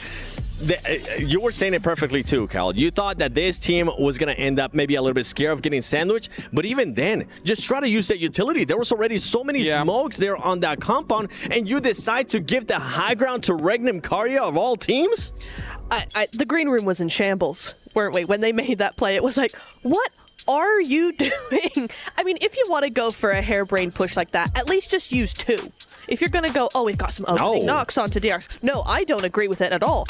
But I would agree with it better than sending all 4 off of those houses. It shouldn't have been done in the first place, but it is what it is. And Regnum Carrier, I will say Regnum Carrier's timing on that, as soon as they saw, hang on a second, they've made a massive blunder. We can take advantage of this. They full sent to that. It was really, really nicely played from them. I do want to go very quickly back to Regnum, though, because that initial south rotation early on in the game, it actually was a really good play for them because they were able to come up behind Fourth Thrives, behind APG as well. And as those teams moved up and got fought on that hillside, they were actually able to come up and sandwich behind them. So it was actually really well set up from them as well. So coming in through that and then getting all that momentum, third-partying everything they could find up against a Nongshim who hasn't done anything all game except sit in a compound and then make a mistake. I mean, it was a very easy win for them. Yeah, for Regnum Carrier, it just came down to that aggression that they were showing throughout the match. But let's go back to Nongshim Red Force. Yeah. You were talking about maybe sending 2. Don't send in anybody. No. What are you doing? What are you doing giving your high ground to another team? And if they were going to be wanting to do anything, we were actually talking about this, maybe try to set up a player on the roof of that compound, because you already have utility. You didn't have to do anything throughout the match. You can use that utility to defend yourself from DRX and be ready for any type of push that Regnum Carrier was going to have to do on you. If anything, it would have yielded more limbs. Never mind like a potential win or something like that. But anyway, that's by the by. Other teams that we want to focus on as well.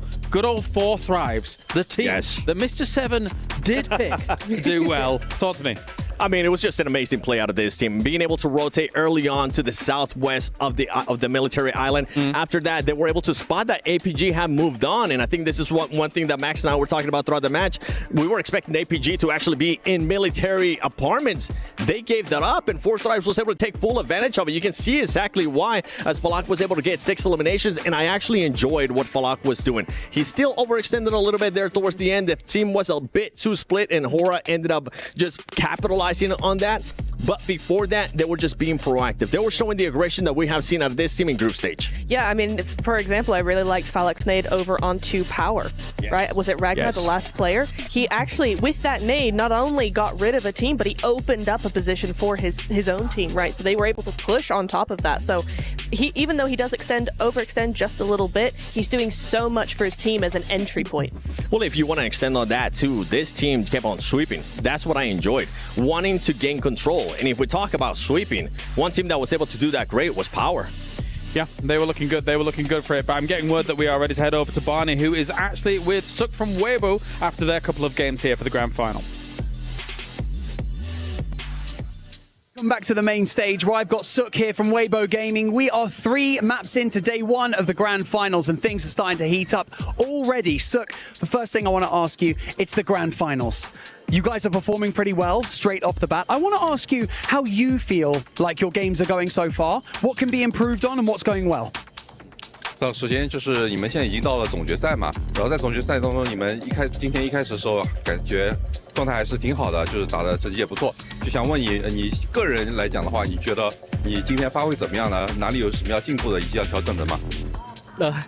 还好，只不过我们在世界赛这个舞台好像有一些困难需要去克服，就比如说对手他的一些不按套路出牌，然后他们可能做出一些针对，比如说我们上一把的海岛在机场被 Power 所针对了一下，因为正常情况下他一个 M 层队伍可能会去正常运营，但是他选择来到海边堵我们一个 P 港进圈的路线，所以我们可能在接下来的比赛会去着重往这方面去优化。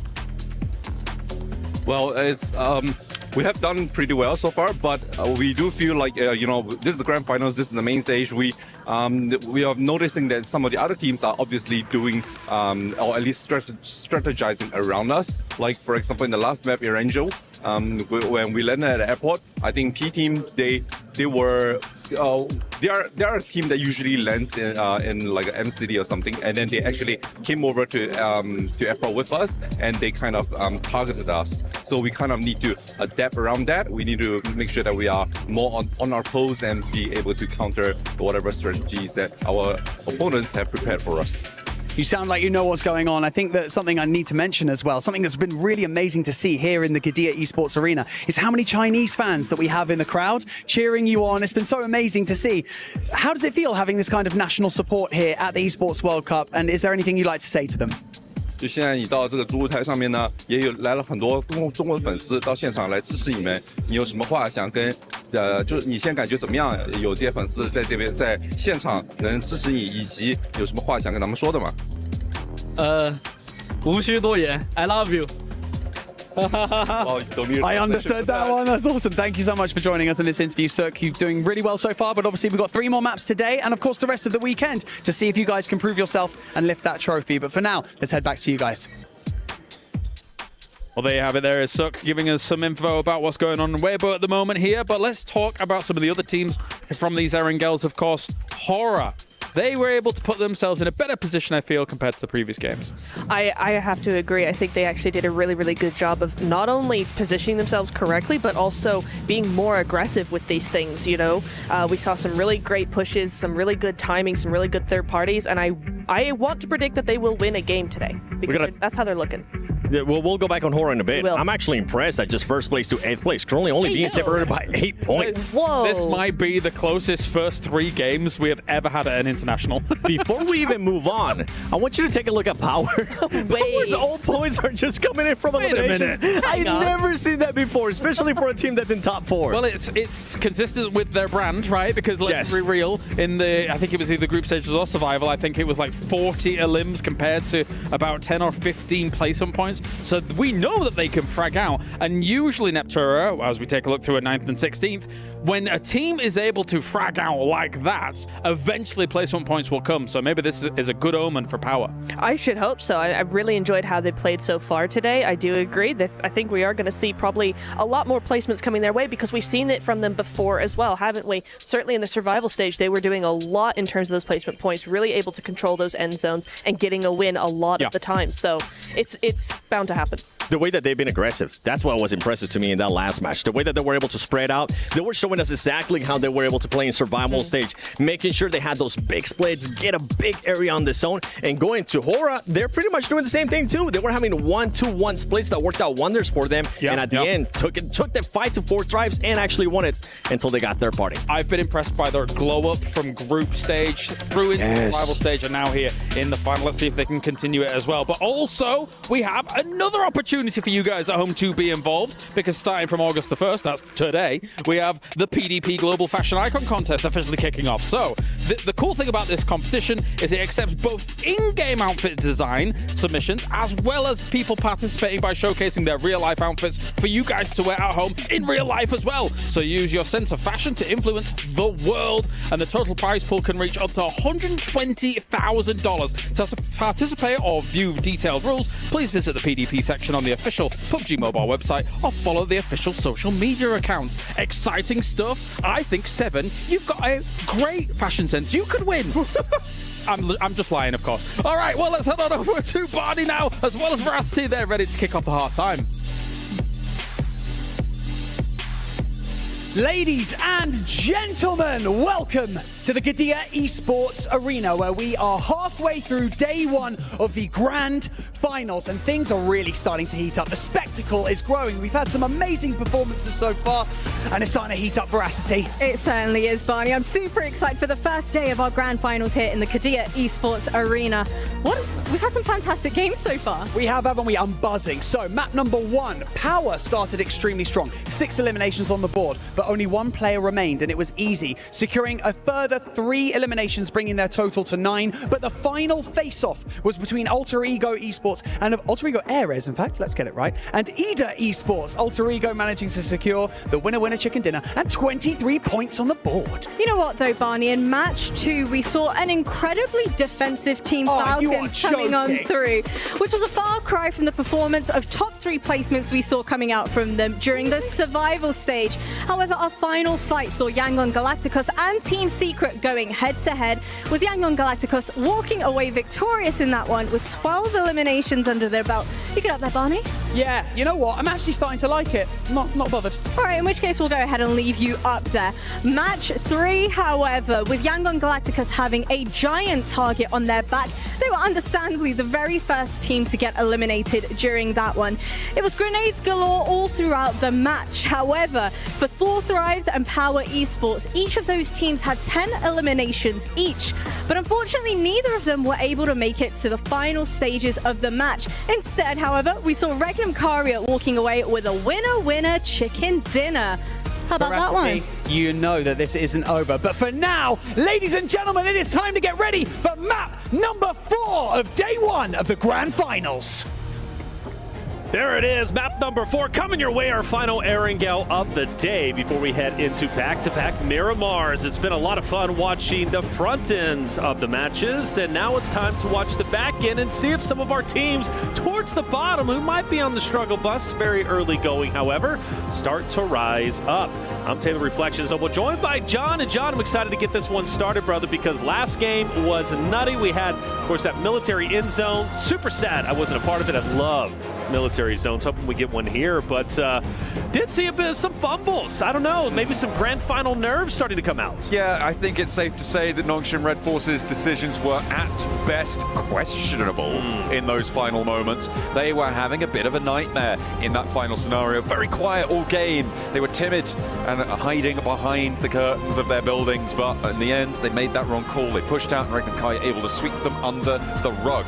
It has been quite a different story in each of our matches. That's what's led to the tables being as they are. It is very, very close towards the top side. There is no clear front runner right now, even if we've got a team at the top of the tables. As much as it's nice to be there, it is not a secure place. So, with another Erangel to play today, we are going to be kicking things off for one more grassy pastures. I can see they've gotten rid of Barney off that stage. His square has descended, and he's allowed back to the green room. He can have a drink of water, get refreshed, because it is about to get messy. Let's get it going. Game number 4, back to Erangel, and time to see who's ready to perform and who is ready, well, to drop the ball.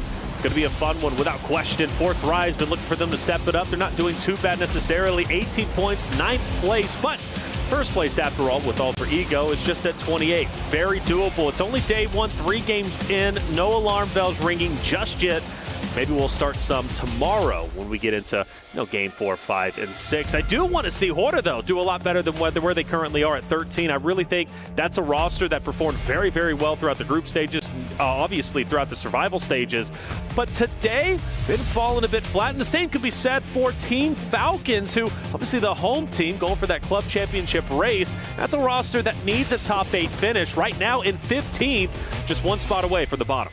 It's not friendly to be down there. Of course, you've got 18 matches left to play. It's a longer set than the 12 we've been used to seeing for each of our teams over the survival stage, over those group stages as well. So a little bit more leeway on these slightly lower than expectations performances. But hopefully they can pick up the pace here in match number 4 on the day, as our top players do slide on past our eyeballs. You can see Al Haji, with the support from his father, of course, having a good time. Circle pops, and we're heading out to the east side of Erangel. Love this zone. I think it's going to be a bit spicy for the military zone players. Will they get a little bit of a profit? I think at least for 2 teams, if I'm not mistaken, who consistently land down over at military. Maybe we throw in a third, but you do have to kind of start thinking ahead of the game, man. At that that eastern bridge might be a bit spicy, but here in what do we see? Fireflux and Horror both will come into contact with one another on their, maybe not a hot drop, but on those vehicles. They are going to get contested. At the moment, there is a knock sent over towards Horror, but Fireflux playing on as 3 as they have had a player confirmed down and out. That is not good news to kick things off, especially given where the circle has fallen on this east side. Yeah, without a doubt. And for Fireflux especially, being all the way at the bottom, I feel they have had some shining moments throughout our tournament, but today they've fallen very flat, and already losing a player is going to put their backs even further against the wall. What looks to be getting their teammate back up into the fight, so that's going to be good news for them. A team, again, that performed very well throughout the previous days, looking to step it up here. Sleepy is going to be split off in the distance. Luckily for him, he's going to be just fine. Nobody looking to contest. We do have Power and Ragnum Karya relatively close. Now, we did notice one of the interesting things about Power is no placement points, but they're still up there in the top 4 because of the eliminations.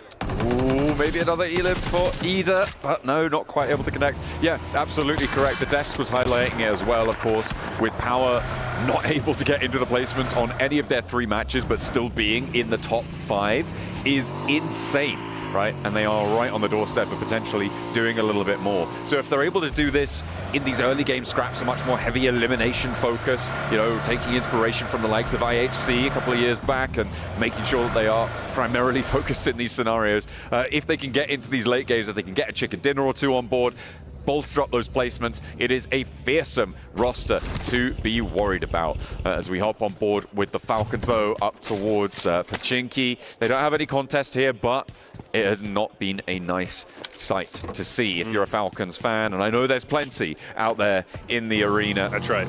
And they aren't going to be too happy with them for the time being. 2 points average on the games they've played. That's not good. But we got to appreciate having Pachinki to yourselves. For Falcons, that's plenty of loot they're going to have, especially going into the next zone, which is getting tightly contested. For Falcons, they should have an easy transition in, depending on where DRX chooses to land. And, well, for DRX, they're going to leave 1 player out and maybe be the scout for the roster.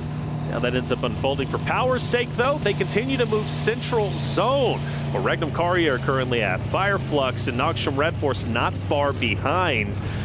Could get a little bit spicy as a lot of vehicles are moving, teams are traveling, and they're starting to lock in those hardcover POIs. Power Esports drawing up in the garage there. They will be playing all 3 of them stopping off on the building. And they are sending another further on out. So we get a replay. This is that hot drop. Matcap, okay. It was 2 players with knives. And in the end, Sky was able to tag him for 1, and then Sleepy chefed him up. Something awful over in the garage there. Only the pistol to defend, and that's not good news. Could have been scary. Rosemary opposite of AJ from Thunder Talk. I'll pop out. That was a great placement, and in fact, it's going to end up in a drop. AJ putting in work early on. Full health, mind you. He can truly do a lot of damage to this Alter Egos roster up ahead. Thunder Talk bolstering their position as well, with King sidling on forwards. Alter Ego trying to pull Rosemary back to his feet there. They are going to put a lot of investment into it, but Moana, goes for the nade and flushes his own teammate out. That is not a good start for Alter Ego to try and defend this top spot on the table. And now it's Thunder Talk looking to keep this pace going. All 4 of them now in situ, and they can play on a numbers advantage. A little bit split for Alter Ego. Alva under a lot of pressure there. The reload needs to come through. Can he connect with the auto shotty? He stays in the corner.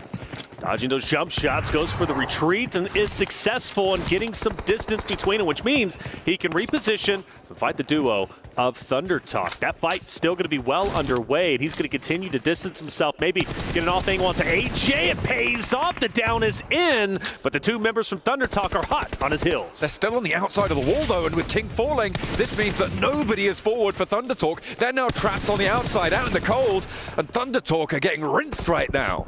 Rinsed indeed, but I love that angle from King. Alva play this very, very carefully.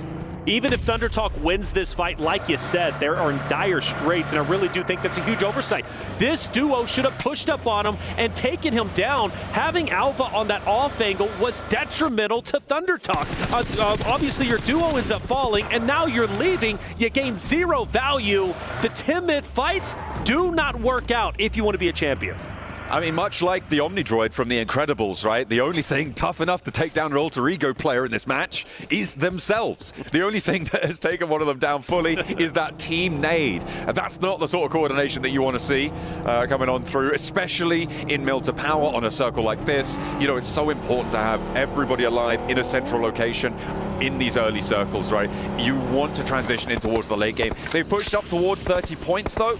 And they will be okay for the time being, and playing on a 3. Not the end of the world. Not the end of the world, but see how that game ends up unfolding. Smile barely, just a nick of health, and manages to get away. Team Secret applying the pressure. Yangon Galactica's Team Secret rotating maybe up north, then dropping down south through Yasnaya. Team Secret could get a drop on them if they continue to progress forward, which could be great for playing a gatekeeper role. For now, just trying to heal up and just really recover. For Team Secret, though, unfortunately, I think they're going to lose at least 1 into blue, if I'm not mistaken. For Marnat, though, he's moving up. So are the rest of the team. At least several of them are trying to go in pursuit here, hopping out, going for the spray. Zerus has to divert, send back behind the headland. Is there an off-angle hop out? No. But the blue zone will do a little bit more damage here. We're only at stage 1, so this is very, very survivable on these rotates. It's not really going to do much more to them, and those sims already on the bar there for Zerus mean that he's got to stay very, very healthy here unless a couple more shots connect, which it doesn't look like they're going to. Sending over the north side of the Yaz Lake. I imagine that Yangon Galacticos are going to divert. Not too keen to go in behind them, but we'll have to wait and see.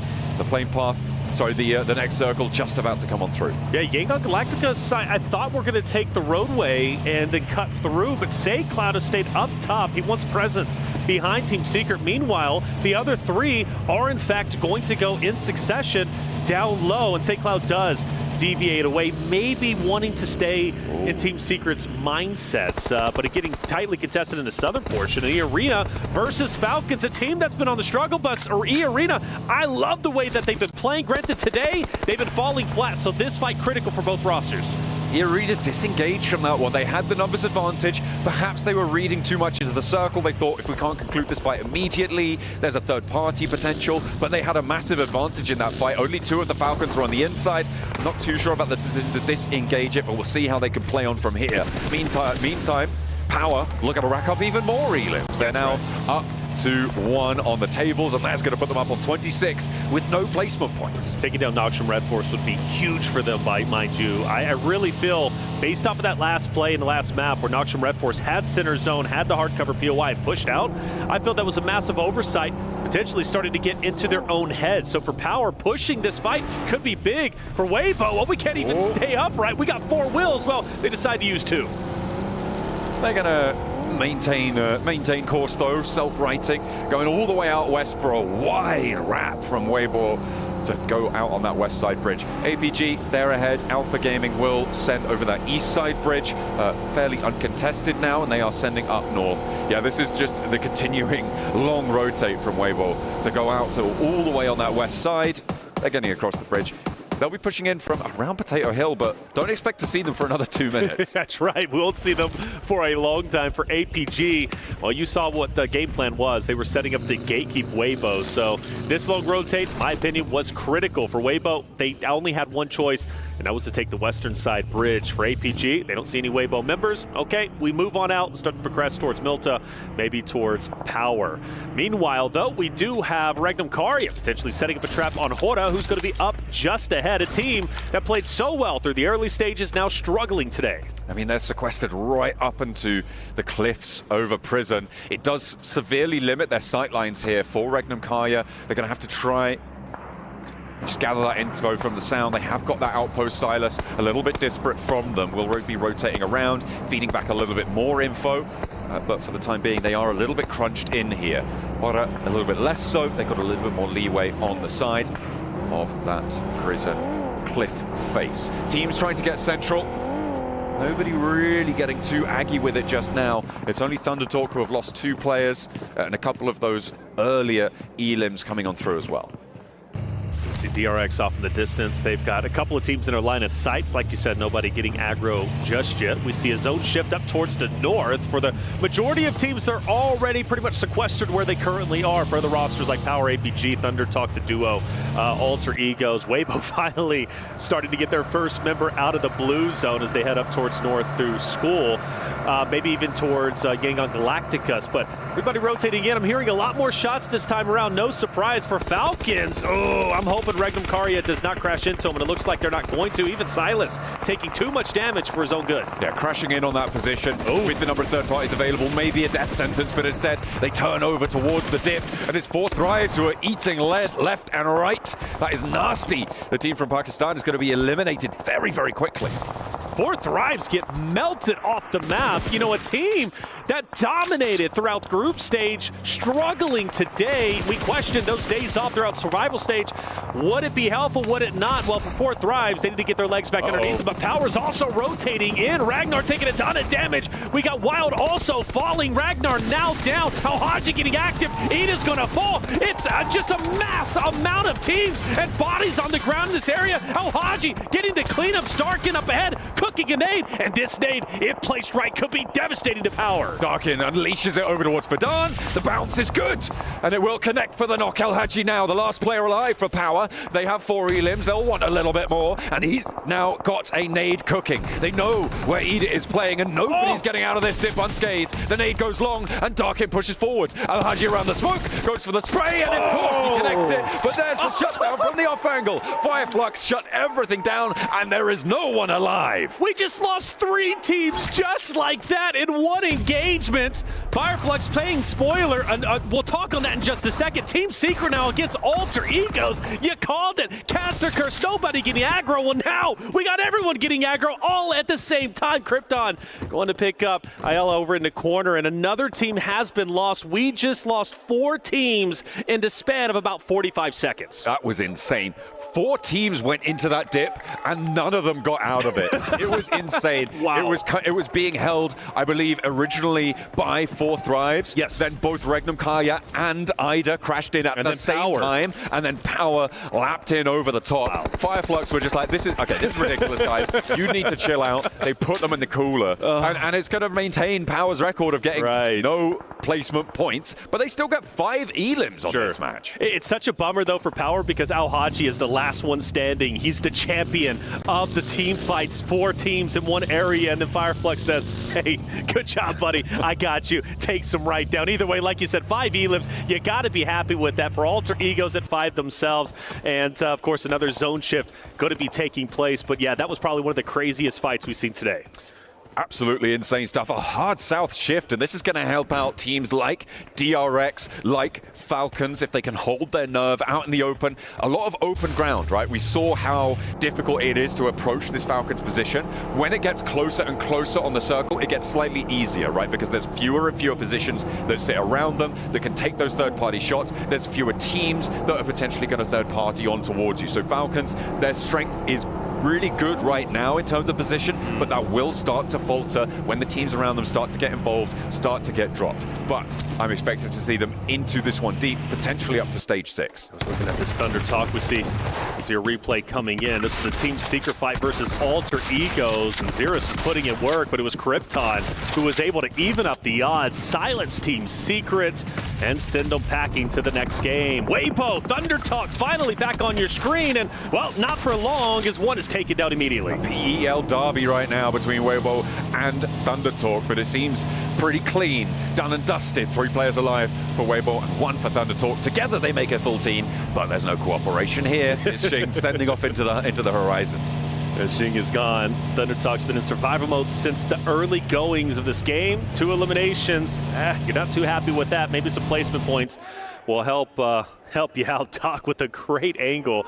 Maybe surprise some members from DRX up ahead if you can get a line of sight on them. Nobody can be seen just yet, but Doc is a guy that's sneaky, and if he sees you, he's taking you down. Nongshim Red Force, they've got 2 players alive, 1 further back. Let's hope that they can do a little bit better, although with only 2 players right on the edge here, it's going to be difficult. That shelter position can keep them alive for quite a while. Xing takes a couple of shots over towards Seoul, who's actually going to reposition away from this one, but Xing has to push a little bit further in.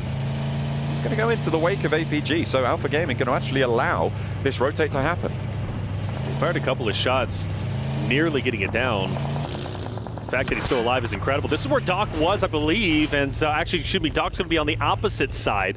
And so this Doc will stay where he's currently at to overlook everybody who's going to be up. You got DRX still off in the distance. So DRX in a pretty precarious spot, if I had to say so, because Nongshim Red Force is over there. They have a presence. And then you also have another one from a distance. Xing narrowly avoiding getting squashed. 33Z hops out. And finally, Thunder Talk will fall. Again, surviving for the longest time. But one by one, they were picked apart until they were finally eliminated. And in their wake, this rotate will be pursued down by Hora, who are going to move out now to this southeast side. All 4 of their players are alive, and they're looking for a good game here. Having underperformed so far in the first 3 matches, they're going to try and take on some PEL representatives as they are going to try and find that rat back around. The smoke's keeping them safe, but both of these 2 teams are actually right up and against the blue zone. Hora overextending now, and they are going to fold back in towards themselves, play that east side. They actually lose a player to Krypton over on that north edge, so they can't really afford to place too much pressure on this south side. The question is, do they? Hora continues to get closer and closer. Krypton may be tempting that he wants to get away. Alva's dipped himself. But Krypton will continue to fight, and you know, he's a scary player. 4 eliminations already, John, and a guy that can very well take down the entirety of the Hora roster if they're not careful. For Sky, he needs to keep his head on a swivel. He's going to be the one to truly shut down Krypton if he makes an attempt to maybe challenge No Fear and Sleepy up ahead. Chance there with 4 elims. Krypton is pumping today, doing a lot of work for the roster, but with only 2 players against the 3, they do have the disadvantage. They're on the outskirts as well. Their options fairly limited. I wouldn't be too surprised to see them try and sweep up north. With Hora pushing into the tower, they're going to be a little bit less mobile, not going to be as easily able to go in pursuit, but they could equally try and find Sky, and that looks like maybe what they're going to try and do here. Wrap back around, play on the backside here, and open up a window of opportunity for themselves. But Weibo Gaming are just over that ridgeline, and Krypton in danger now. Sky has to go for the reload, and it's actually barely low on ammo here. Oh, but yeah, it was Alva, so the car was a distraction. Alva was pushing up, and now he's getting pressured by Hora as they push in. Alva, a sliver of hell, taken down by No Fear. Krypton now damage control. He's got Weibo to his flanks, and now you've got one alter ego member of Krypton right smack dab in between Weibo and the Hora roster. So Hora got to make a decision. Who do we challenge first? Krypton to solo, Weibo up ahead. Do we disengage and maybe go a little bit further into zone? I would not want to be them making that decision. If I'm Weibo, I'm letting the blue zone handle Krypton, and I think it's a similar call for Hora right now. You just need to negotiate. Do they know he's wait there? for him to leave. They should know, right? He's taken shots back over towards Hora earlier on in that engagement. So they should know that there's a player down this hill. You don't need to put this much pressure on. This is overexposing potentially to the Hora position. And Order's getting a little bit froggy. Yeah, he definitely is. He definitely is. No fears right there. Ready to apex this hill. Krypton to the right. This is going to get spicy indeed. Nade cooking. Krypton going on the attack. Surely No Fear takes down Krypton in this moment. But no, Krypton's going to be free and clear to make this push up. He finally start to take a little bit of damage, and rightly so. It was No Fear along with Order who takes him down. Order getting the elimination. Now, Weibo can put all their eggs in one basket and focus on Hora, who's up ahead. They can try and now turn and get ahead of this one. They do still have a couple of players in tow. They've got that outpost down to the southwest side in 33Z, who's been scouting, who's been gathering that information. Hora, they've been locked into this fight for a while. Looking at the rest of the circle, meanwhile, Falcons, they've been chilling in their building for a long time now. They have managed to rack up 3 Elim points and actually make that maybe a couple more as the nades land over towards Fireflux. They're going to have to think about getting out of this business, though, for the time being. They are right on the edge of the circle. They'll be safe for now. DRX have been holding out on the southwest for a nice while as well, but Yangon Galacticos going to be putting pressure on. I feel like that's the next crash coming on through, and SayCloud's going to send it. Yeah, absolutely going to be the next fight. Falcons, mind you, also focused on Fireflux over here in the shed. They took a little bit of damage from DRX. In fact, Redox is going to fall once again. Scarface getting some shots. SayCloud onto Quiz. You mentioned it, Yangon Galacticos starting to push up, but they've also taken some damage, a downed player, so they're going to have to go at it 3 strong. So we have an immense amount of fights. Falcons versus Fireflux, Yangon Galacticos going against DRX, and the winners potentially controlling the entirety of the western portion of Zone. It's going to be really difficult to move as Falcons when Yangon Galacticos or DRX are able to claim this one, but so far, nobody is dead on that southwest border. All the teams there have 4 players alive, both of them maintaining the entire roster. Alpha could potentially have an impact here with Top and Seoul on the south side, but I imagine they're going to be thinking more about going east. You can see Top trying to hold face, and around this shelter entrance, it's just nobody making that first move right now, and they can chill out for a little bit longer with the circle.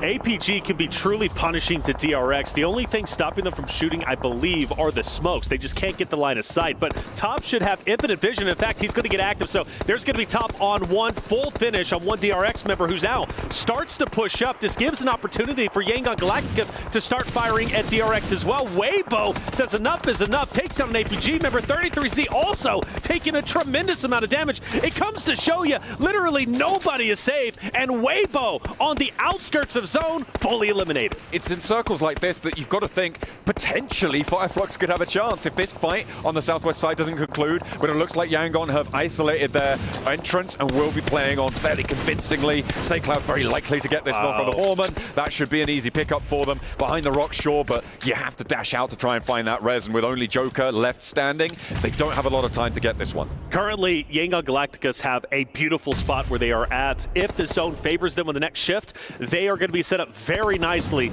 to control the end game.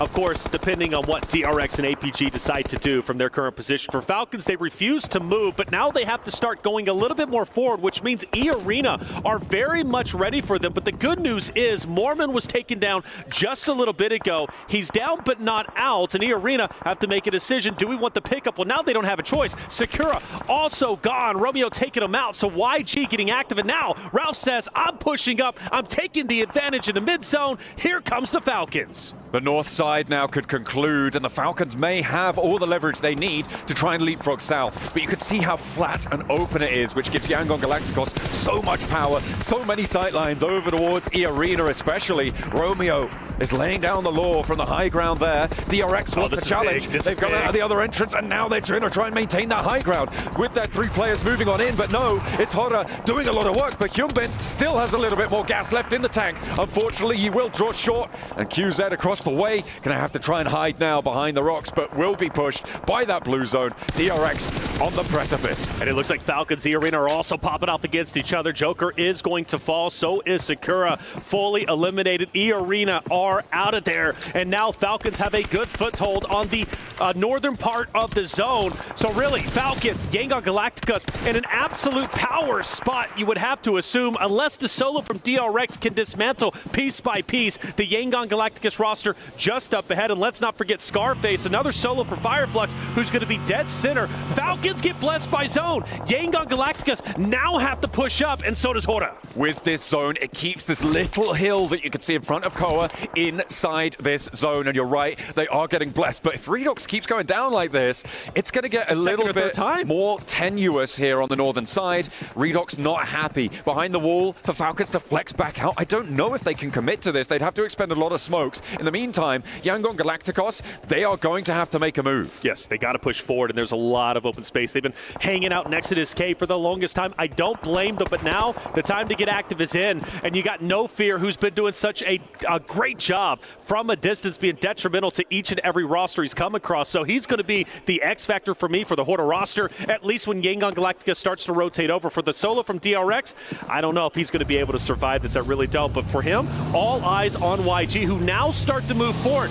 This is going to answer our question of who takes this game. If Yangon Galacticos get mowed down now by Falcons, it is going to be all Falcons for the victory. With Ralph moving out to the west side to go for the res onto Redox, they're actually west side bolstered right now on the Falcons roster. So Yangon Galacticos potentially picking the wrong time to go for this one. And with Hora on that side swipe, this road crossing is nigh on untraversable. As Hora actually going to try and backfill on this rotate and play on the south side. This could be a great play coming through from Hora. They'll finally get rid of Scarface, who was on a sliver of HP, and now it seems to be a two-horse race. If I'm Falcons, I'm paying close attention to Hora starting to move up. Fireflux are now gone. We're getting deep into it. Only 4 more teams remain, and really one of them is inconsequential. It's only a solo from DRX. A mini red zone starting to form. Say Cloud trying to get back onto his feet. Smile desperately needs this. Yangon Galacticos with the desperation push forward gets picked apart. Romeo down, and it's Falcons from Koa taking them out. A little ridgeline to play around, a couple of vehicles keeping them safe from Hora for the time being. Yangon Galacticos may be able to stay up as 2, but Smile down behind that vehicle,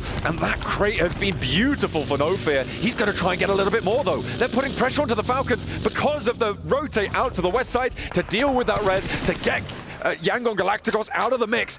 Hora taking the timing of this very, very well, and they get that flex out to the side, but Falcons are piecing themselves back together and out over towards Narvalo. Koa finds that retreat, and things simmer down. No Fear has been the guy, the linchpin for the Horde roster, and now he has totally caught Redox and Ralph off guard. They know where he's at, but he still has such a great advantage. Now this rotate's going to be big, and Koa is going to knock down one. A second is also going to fall. Horde starting to collapse. No Fear needs to get active. A Hail Mary attempt, but is this Falcons? It looks to be the case. No Fear, does he have it in him to clutch this up while he continues to push up? Falcons can hit the shots needed, but they finally do it, and Falcons will get their first win during this, the grand final stage. A big finish for the Falcons. The north side control was great. That first rotation on in to the mansion to play on that location. They held ground, and on the north side, nobody challenged them. I felt like Hora maybe were able to slip the noose there, but in the end, they were hung out to dry, and that is a beautiful way to close it down. A nice chunk of elims as well added on to the Falcons count. But not only that, Yangon Galacticos, they're pulling down numbers in that final serve. Without a doubt, and you're going to also give their flowers over to Hora. Hora needed some points. They were down in 13th place at the start of the game. Getting that second is going to be massive. And while the same thing could be said for Fireflux, surviving as long as they did, yes, it's not going to be a tremendous amount, but it's at least a start. It's something. It gives you new life. It's only game number 4. 2 more to go today, and therefore a big chance to rise up the ranks. There it is. Our final Erangel has concluded. Team Falcons on top. 2 Miramars coming your way after the break.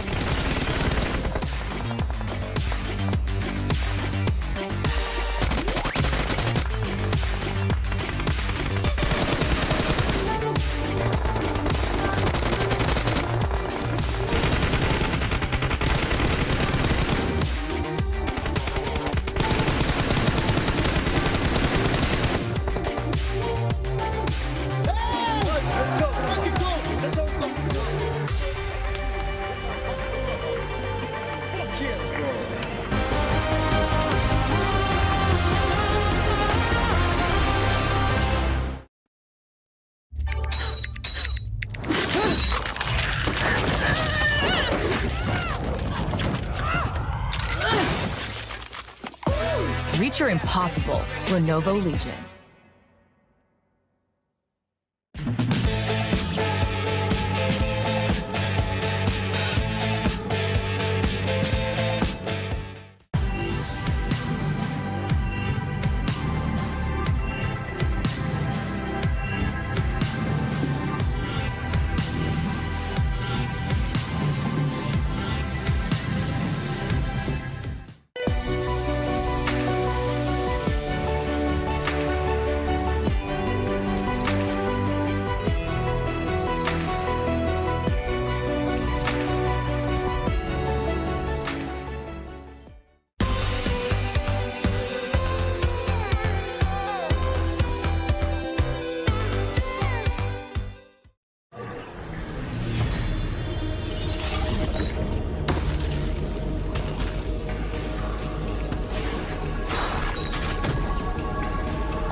The highly anticipated addition to the Mummy series outfits is here. Paired with the new Ice Tomb Glider, the Polar Spectrophage set is just what you need to freeze your enemies. Or send them ablaze with the Inferno Fiend set's new upgradable Chain Inferno Uzi. All the Mummy outfits are back. Get them all. Join now and collect the whole series to turn all eyes on the Battleground. Event period, July 10th, 2025 through September 2nd, 2025.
Falcons flying high for the last Erangel of the day for day number 1 of the grand finals and looking to be one step closer towards that trophy. Joining me, Neptura, as well as Seven to talk about this game. Neptura, Falcons had a good compound and they were able to play it out nicely in the end. Finally, it's about time we see something from the Falcons. Dare I say I want to see a little bit more. I wasn't entirely pleased with how that game went, but they got the win. That's what they needed to do. Fair enough, right? I did like how they played some of those things. I want to start off by saying that initial push onto Fireflux, rather, was the wrong play, and I thought that. I was like, no, you need to be looking at E-Arena. They did in the end on the circle shift. They were able to take them out completely. That frees up the north side of the zone, really able to then do what they want. I will say, Seven, Hora really tried their best. Some really nice controlling angles that they got there, but I think Narvalo in particular, able to have that off angle, really helped. For me, the Falcons, I think that they should have done a little bit more play. They still played a little bit too defensively, but in the end, they started to split off a little bit. It was much better. Well, here's the head-to-head brought to you by the Saudi National Bank team. Falcons versus Horror from this previous game. Horror doing quite a bit of work, doing quite a lot of damage here, 7 overall, but not quite able to keep up with Team Falcons, mainly thanks to that circle shift towards the end.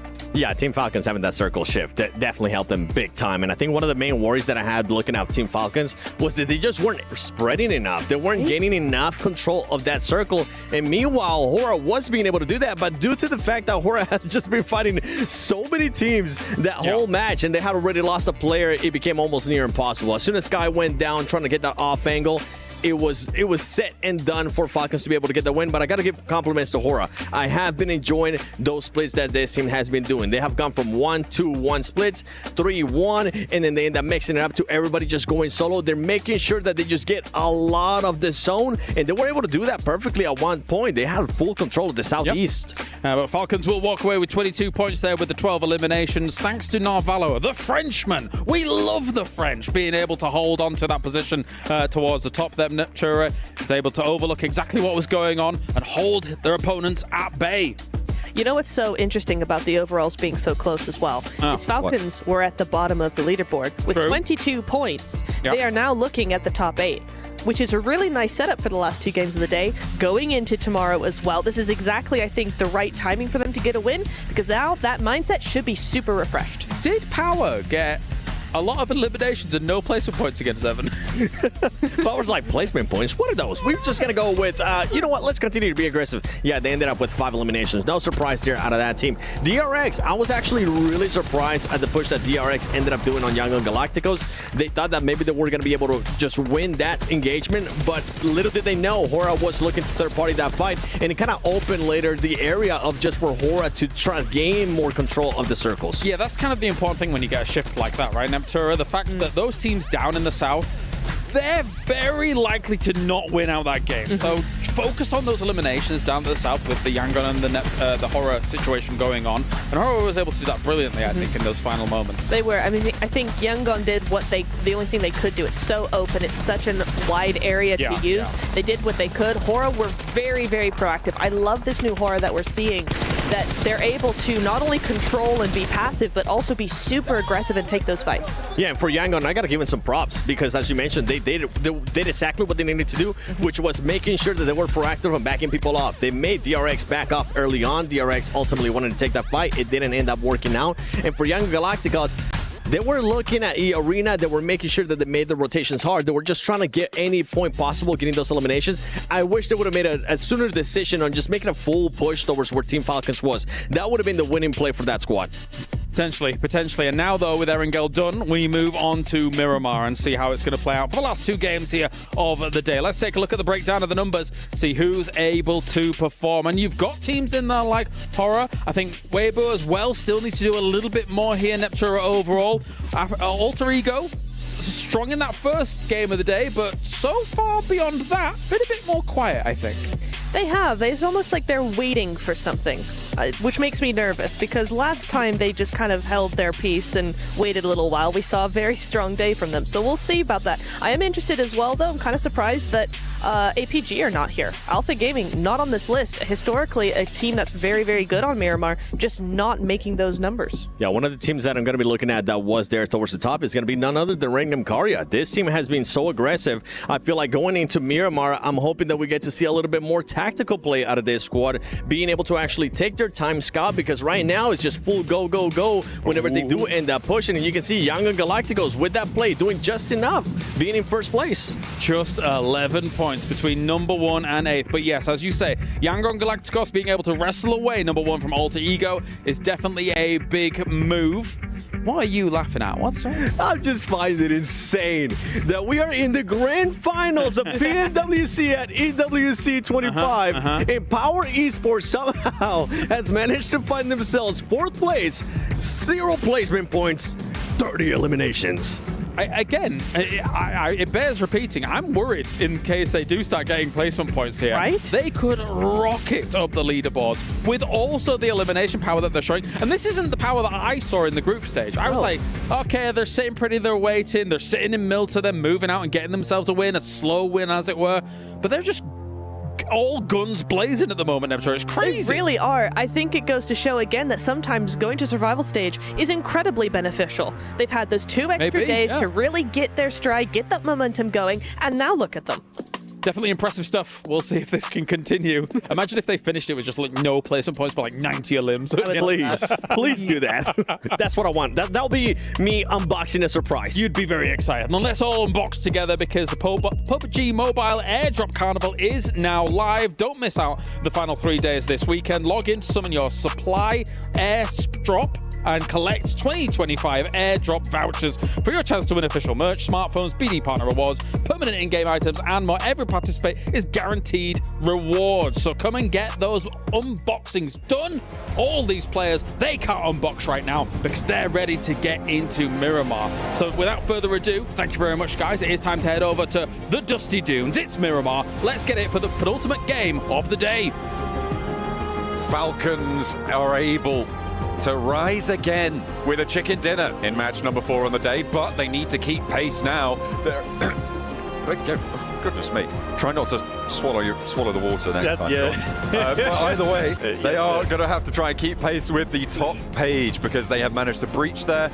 But, you know, Power currently no placement points, still ahead of them, right? There's a little bit more to do. And if you want to keep track of exactly what every single one of our players is doing during the PMWC, you can on our official map feed on the PUBG Mobile esports channel. You can see where everybody's rotating all the time, all day. It is useful if you want to break things down, if you want to get a little insight as to what teams are doing at every step of the match. That's it, isn't it? Well, hey, we're getting into it, Miramar, and you mentioned Falcons, but I love what the desk said about Power. It's insane how high up the standings they are purely based off of eliminations, and you do raise the question, they start getting placement points, I think they're going to be the champions. I really do, at least based off of their performance over the 4 games that we have witnessed. It is spectacular, and I think a rarity, really, to see how well Power is doing, and, well, you got to appreciate it. You got to love it. Falcons jump up the standings. Power still doing very, very well. Yangon Galacticus taking over first place for the Alter Ego Eris team, who was there for the longest time. Things are shifting about, and the most important thing, right, is to make sure you are the team going into day 3 setting the threshold. With 6 matches to play today, getting anything over 50 points will be great news. I mean, the biggest games that we've seen, or days rather, that we've seen for teams like Nongshim Red Force, I think, they were able to get over 60 points in a single day. That's right. So getting up there would be phenomenal. But the fact is, this table is looking really flat. You can guarantee that there's going to be a little bit more volatility towards the top side of these tables with how close things are. I mean, from first place down towards, getting on towards 8th, right? There's an 11-point difference. That's really closable, especially in these stages of the tournament where teams are able to take those risks. That's one big game, and all of a sudden, you're on the top of the pile. Well, to put in perspective, what Falcons, I believe, was in 14th or so place going into that last game. They end up getting the winner chicken dinner, 12 eliminations, putting them all the way up in top 6. And mind you, they are only just 3 points away from breaking into top 3. That's how close it is. So a lot of volatility. Things are going to continue to shift within our top 5. And, well, with Alpha 7 not being here, the championship is wide open. Anybody can take it. The question is, who wants it the most? The players themselves are the ones that control their destiny. Map number 5, we're heading into Miramar. Where are we going? Playing path on the south side this time around, from Valle de Mar over towards Impala. So north entrance a little bit difficult, also potentially tricky to get towards. Of course, now uncontested because Alpha 7 did so badly that they weren't able to make it into this stage of the tournament. Falcons would be alone on there, but they have to get there first, and the question is, do they want to get out there? It's about 3 kilometers away from this plane path, maybe a little bit more actually, so it could be difficult to get up towards. But that western path rotate can be nice and friendly. It's a question of getting those vehicles on side though, as we head on in. Our plane now just crossing Chumasera. Don't think we're going to have any hot drops, at least based off of where I believe these teams are going to be landing for our first Miramar in grand finals of day 1, but there is always a chance, right? Things get spicy. Even though people put their landing zones out there, doesn't mean they're not willing to change it up and take a team by surprise. And, well, that could very well happen. I believe going even back to the survival stage, we had a bit of a hot drop over in El Pozo. That was an area that we were watching very, very closely. So maybe we see a repeat of that. Falcons over on the left-hand side by Hora. That's going to be an interesting one if they decide to land next to each other. Very curious where this next zone, or first zone, I should say, is going to pop up, because that's going to tell the true story of what we can expect. Ooh, I'm looking at Picardo right now. There's a lot of teams in the air over it right now. Could be difficult. Power definitely looking to try and drop there. I think Ida are going to go a little bit longer, as are Nongshim Red Force. Regnum Kaya disengaging from it as well. Down towards Puerto Paraíso. A little bit close by for DRX and Weibo, but they will chill out. So nobody getting too aggy right now. West Coast, though, could be Falcons getting spotted. Yeah, I'm thinking so. Falcons, Hora, well, they're relatively close to each other. Obviously trying to land on those vehicles so they can have them rotate, maybe even we're taking high ground a little bit later on, but they do separate themselves. I always gets concerned when I start to see some split drops, and at least coming into this, I was expecting at least 3 split drops, which we do get a couple of them. The Falcons by far taking the cake with Ralph all the way in the south, forced to go up north to join Narvalo and Koa, which he's going to be doing exactly that. Horner, though, not far behind necessarily. I'm curious if they decide to challenge the solo of Ralph, if they choose to get spicy. I don't think this is a good idea. If Oro want to head up towards the north, I wouldn't be surprised to see them send all the way to a place like Cobraria, currently unoccupied. I think chasing down the solo, if they can get the shots, sure, but if Ralph can get over towards El Pozzo as soon as he goes in, I don't think if you're Oro, you want to commit here, right? And the fact is that there's about 600, 700 meters between these two teams. I don't think that they're going to be able to catch this one. But I think heading up to La Cobraria on a circle like this is potentially a little bit better of a decision to make, right? In this scenario, you'll be up on that north side. You know not too many teams are going to be there. You'll be out early over towards that north side on a circle like this, and they're going to be able to find it. Okay, hang on a minute. Maybe they are going to try and clip the back of Falcons, but yeah, I don't rate the decision to chase this one down. Right. You don't want hot drops, right? Right. Sure, you might be able to pick up a point early. Oh, they're close. Alvaro, actually, who's already had some looting time, might actually take some shots out. He should. This is why you don't want to pursue too far. Oh, gets a little bit of damage onto Jiggle, but not enough to drop him. If Hora was wanting to pursue Falcons, I believe those shots ringing out is going to change their minds, and they'll continue to go up north. And for Falcons, they'll continue to distance themselves, go towards El Pozo, and loot up. So this fight most likely not going to happen anymore. Maybe Hora was thinking about it, but the shots were enough to deter them. Now we start to look more into the stage, and Nongshim Red Force, great spot central. We also have Alter Egos, who are set up quite nicely. They've got the 2-2 split, plenty of loot between them. And I think Alter Egos are due for a pretty decent game. I'm kind of feeling, I don't know, my sense are telling me Alter Egos, this is their game to take. Now what's going to happen is Power are going to get a chicken dinner with 0 elims. Oh, show 0 elims? Yeah, then anyone looking at the table would be like, oh, that's a normal amount. But no, it'll be the weirdest 10 to 30 split you've ever seen in your life. That's right, that's right. Goodness me. No, I'm not entirely sure, of course. There's still 16 teams, 64 players who are in this one. However, Power are in a very central location on this, just down to the east of Hacienda del Patron, with Thunder Talk out to their further east as well. They're in a nice little compound, and they can chill out for the time being. We're up to about 5 minutes now, which means looting phase should be over for a lot of the teams that hit ground early. So teams like Power, who dropped Ricardo, they should be done and dusted. However, teams like Aura and Falcons, they're going to be out and looting for a little bit longer, maybe up to minute 6, 7 potentially, if Aura actually don't settle down. Yeah, they are moving and grooving. The good thing for them, the entire northern zone of this stage is wide open, including those hilltops that they can take over if they so decide. I do start to look towards Fireflux, however. Regnum Caria, E-Arena, Team Secret, relatively close, and DRX is getting very close to E-Arena, mind you. They are pushing straight in. You notice on your screen top left, there will be an E-Arena member.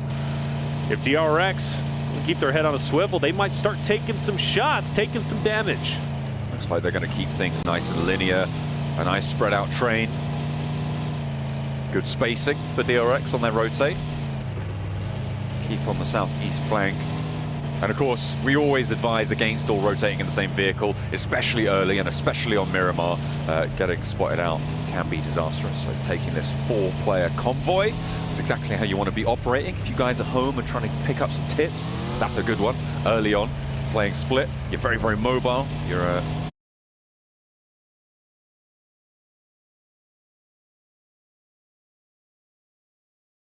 us to truly be. They'll be rotating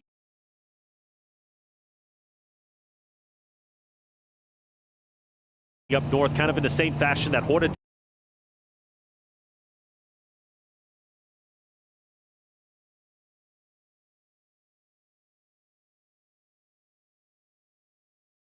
did a little bit earlier, opposite of Falcon.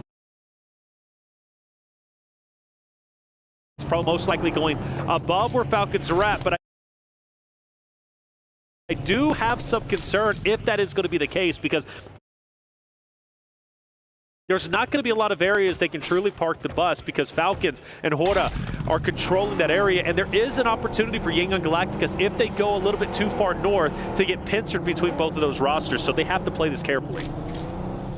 4 Thrives taking up position on the high ground. Fireflux, they've caught Arena, and that's 2 of them going down very, very quickly, and that's a 3rd as well. Oh no, this is nasty news for the team at the bottom of the tables as well.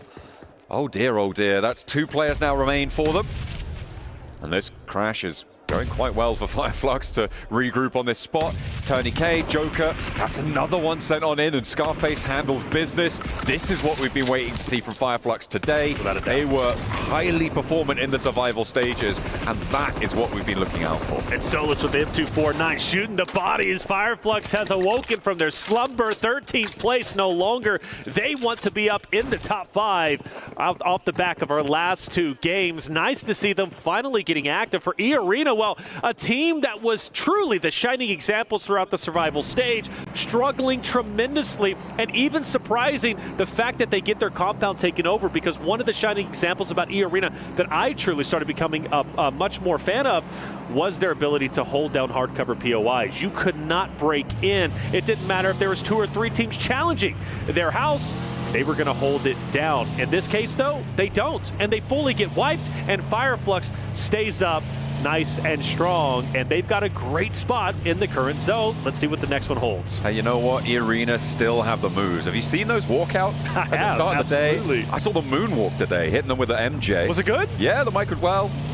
It was acceptable. It was certainly identifiable. Circle over to the east side here for phase 2. A lot of open ground to the east side of San Martin and Hacienda del Patron. Currently, the center of the circle still occupied by Alter Ego and quite a big spread. I imagine they're going to want to look to get back together here with DRX on the south flank, with Thunder Talk as well on a bit of a split, but a lot closer together. About 600 meters sits between both of their outposts here for Thunder Talk. Well, same narrative for me for Yangon Galacticos. I was concerned maybe they would pincer themselves in between Falcons and Horda, but they do decide to stay on the outskirts of the zone. But even so, they're still going to have to deal with Falcons or Horda most likely once they start to come in. And now you add in 4 Thrives. You got 4 teams who could be contesting each other on the northern zone of the current stage. That's going to be a fight to watch out for without question. But for Power, the high ground is in. Fireflux is very aware of this, but you got to appreciate the current power position from Power Esports.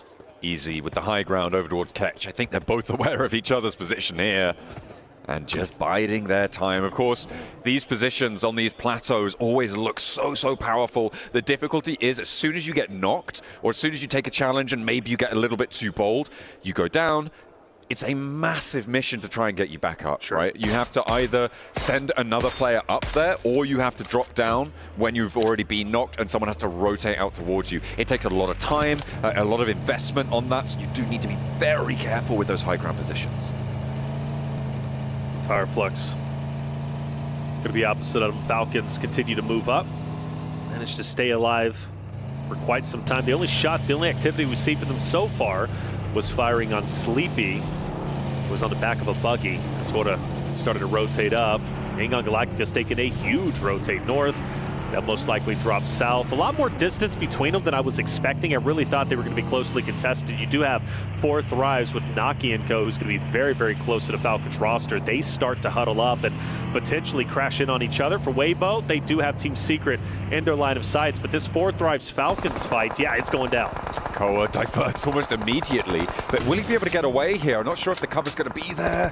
Just about escapes. Not unscathed, though, and that vehicle's going to be low, as is his health bar. Navallo just putting a little bit of suppression down. They will try and maintain the outskirts here on the northern end, and they'll be okay for the time being.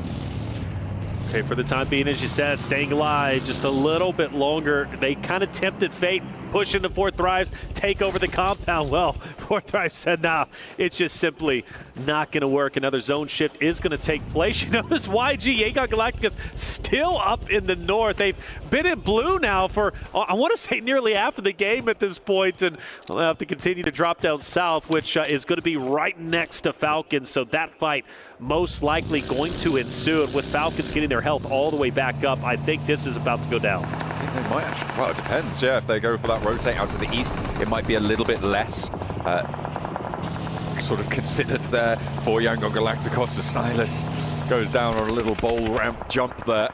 Too overexposed as DRX able to sweep that one away. So Regnum Kaya down to 3 players. That's not too favorable, but they are nice and central on the circle. Yes, they are. Nice shot from Weibo. Weibo takes down Jiggle from Hora, who unfortunately loses a player. That was one who took early damage, and Weibo, not too far behind, is going to keep Hora in their line of sights. And well, this is a team that performed exceptionally well in game number 4, performing in 2nd place, nearly taking over the Falcons' position. They couldn't hold it down. I was very impressed with No Fear, and I'm expecting him to be huge in this moment. Wild from Regnum Karya, trying to take down Alva from Alter Egos, who had plenty of great moments, but for Wild, well, he's going to fall a bit short.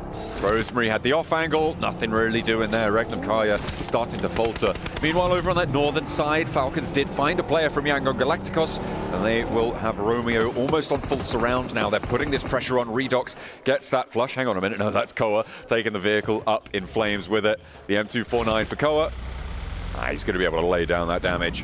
Nice and healthy output there for the Falcons, and they disengage. They don't need to overextend here, and it's nice to see. But it's also for Yangon Galacticus. I mean, there's really nowhere they can go. Forward, you got 4 Thrives waiting on you, and then if you go backwards, you got Falcons who are going to be gatekeeping you. You go down a little bit further, you got Noxium Red Force. It's going to be a tough spot for Yangon Galacticus, a team that stayed so long in the blue zone. I mentioned No Fear. Well, he's currently pinned up. Sky is just a sliver of health. Rosemary desperately trying to hit the shots, and does as Sky gets a bit antsy, jumping up to get additional vision. Well, it ends up being his undoing.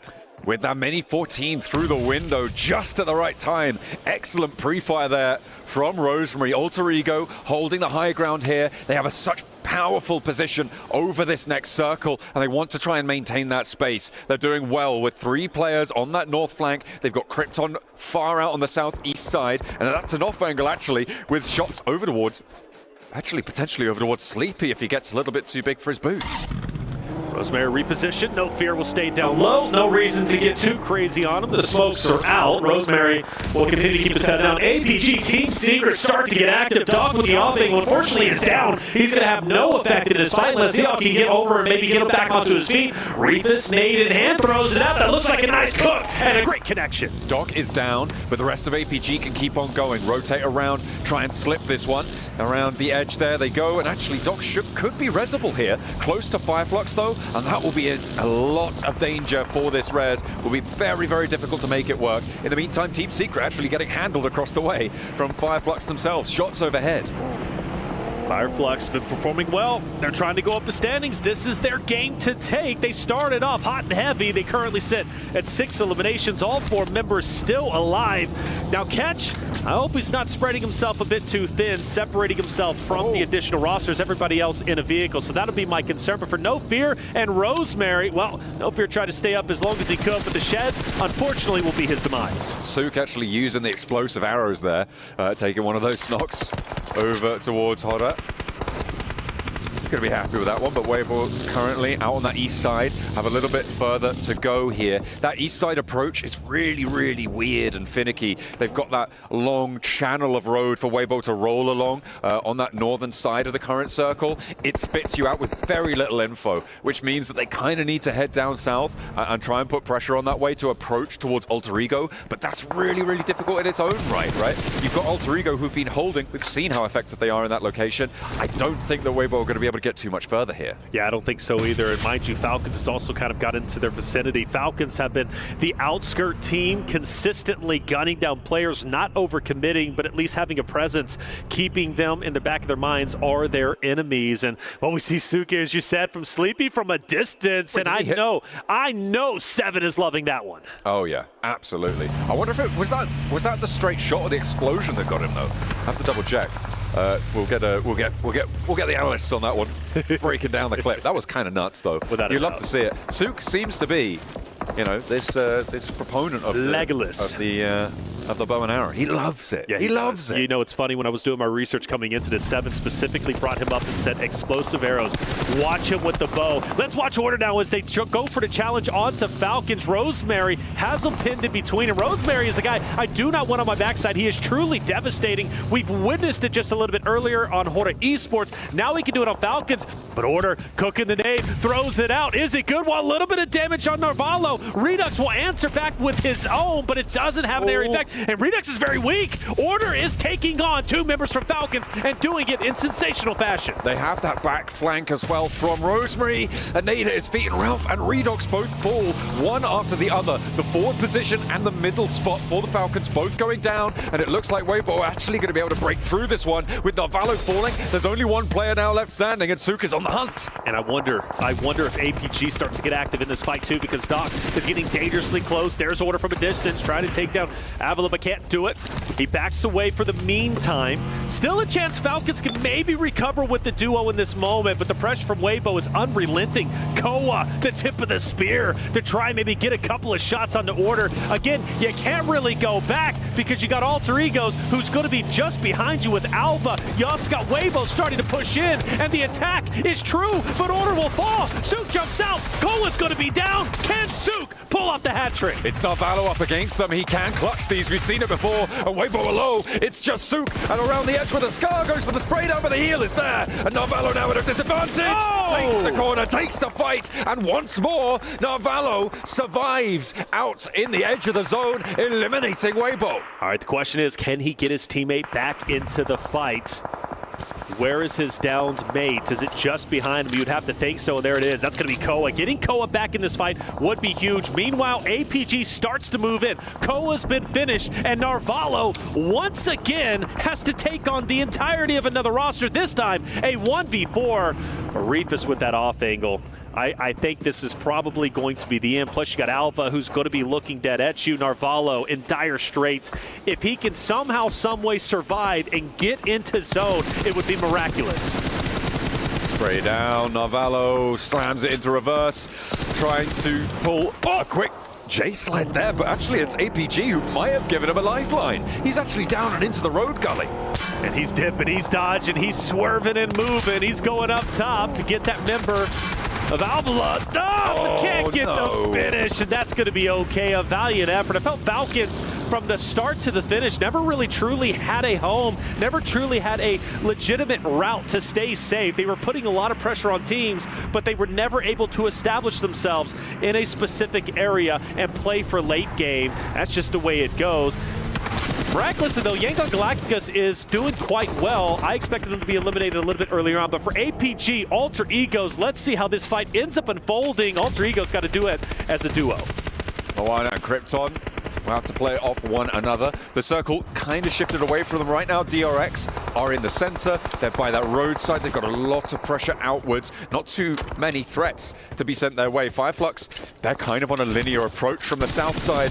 Whilst they have all 4 players alive, they've managed to rack up 7 elims, sure, but they are right with their backs to the blue zone, and Power marauding around them as well. Jeez. Yo, Top, go off, my boy. That's 2 down from Thunder Talk.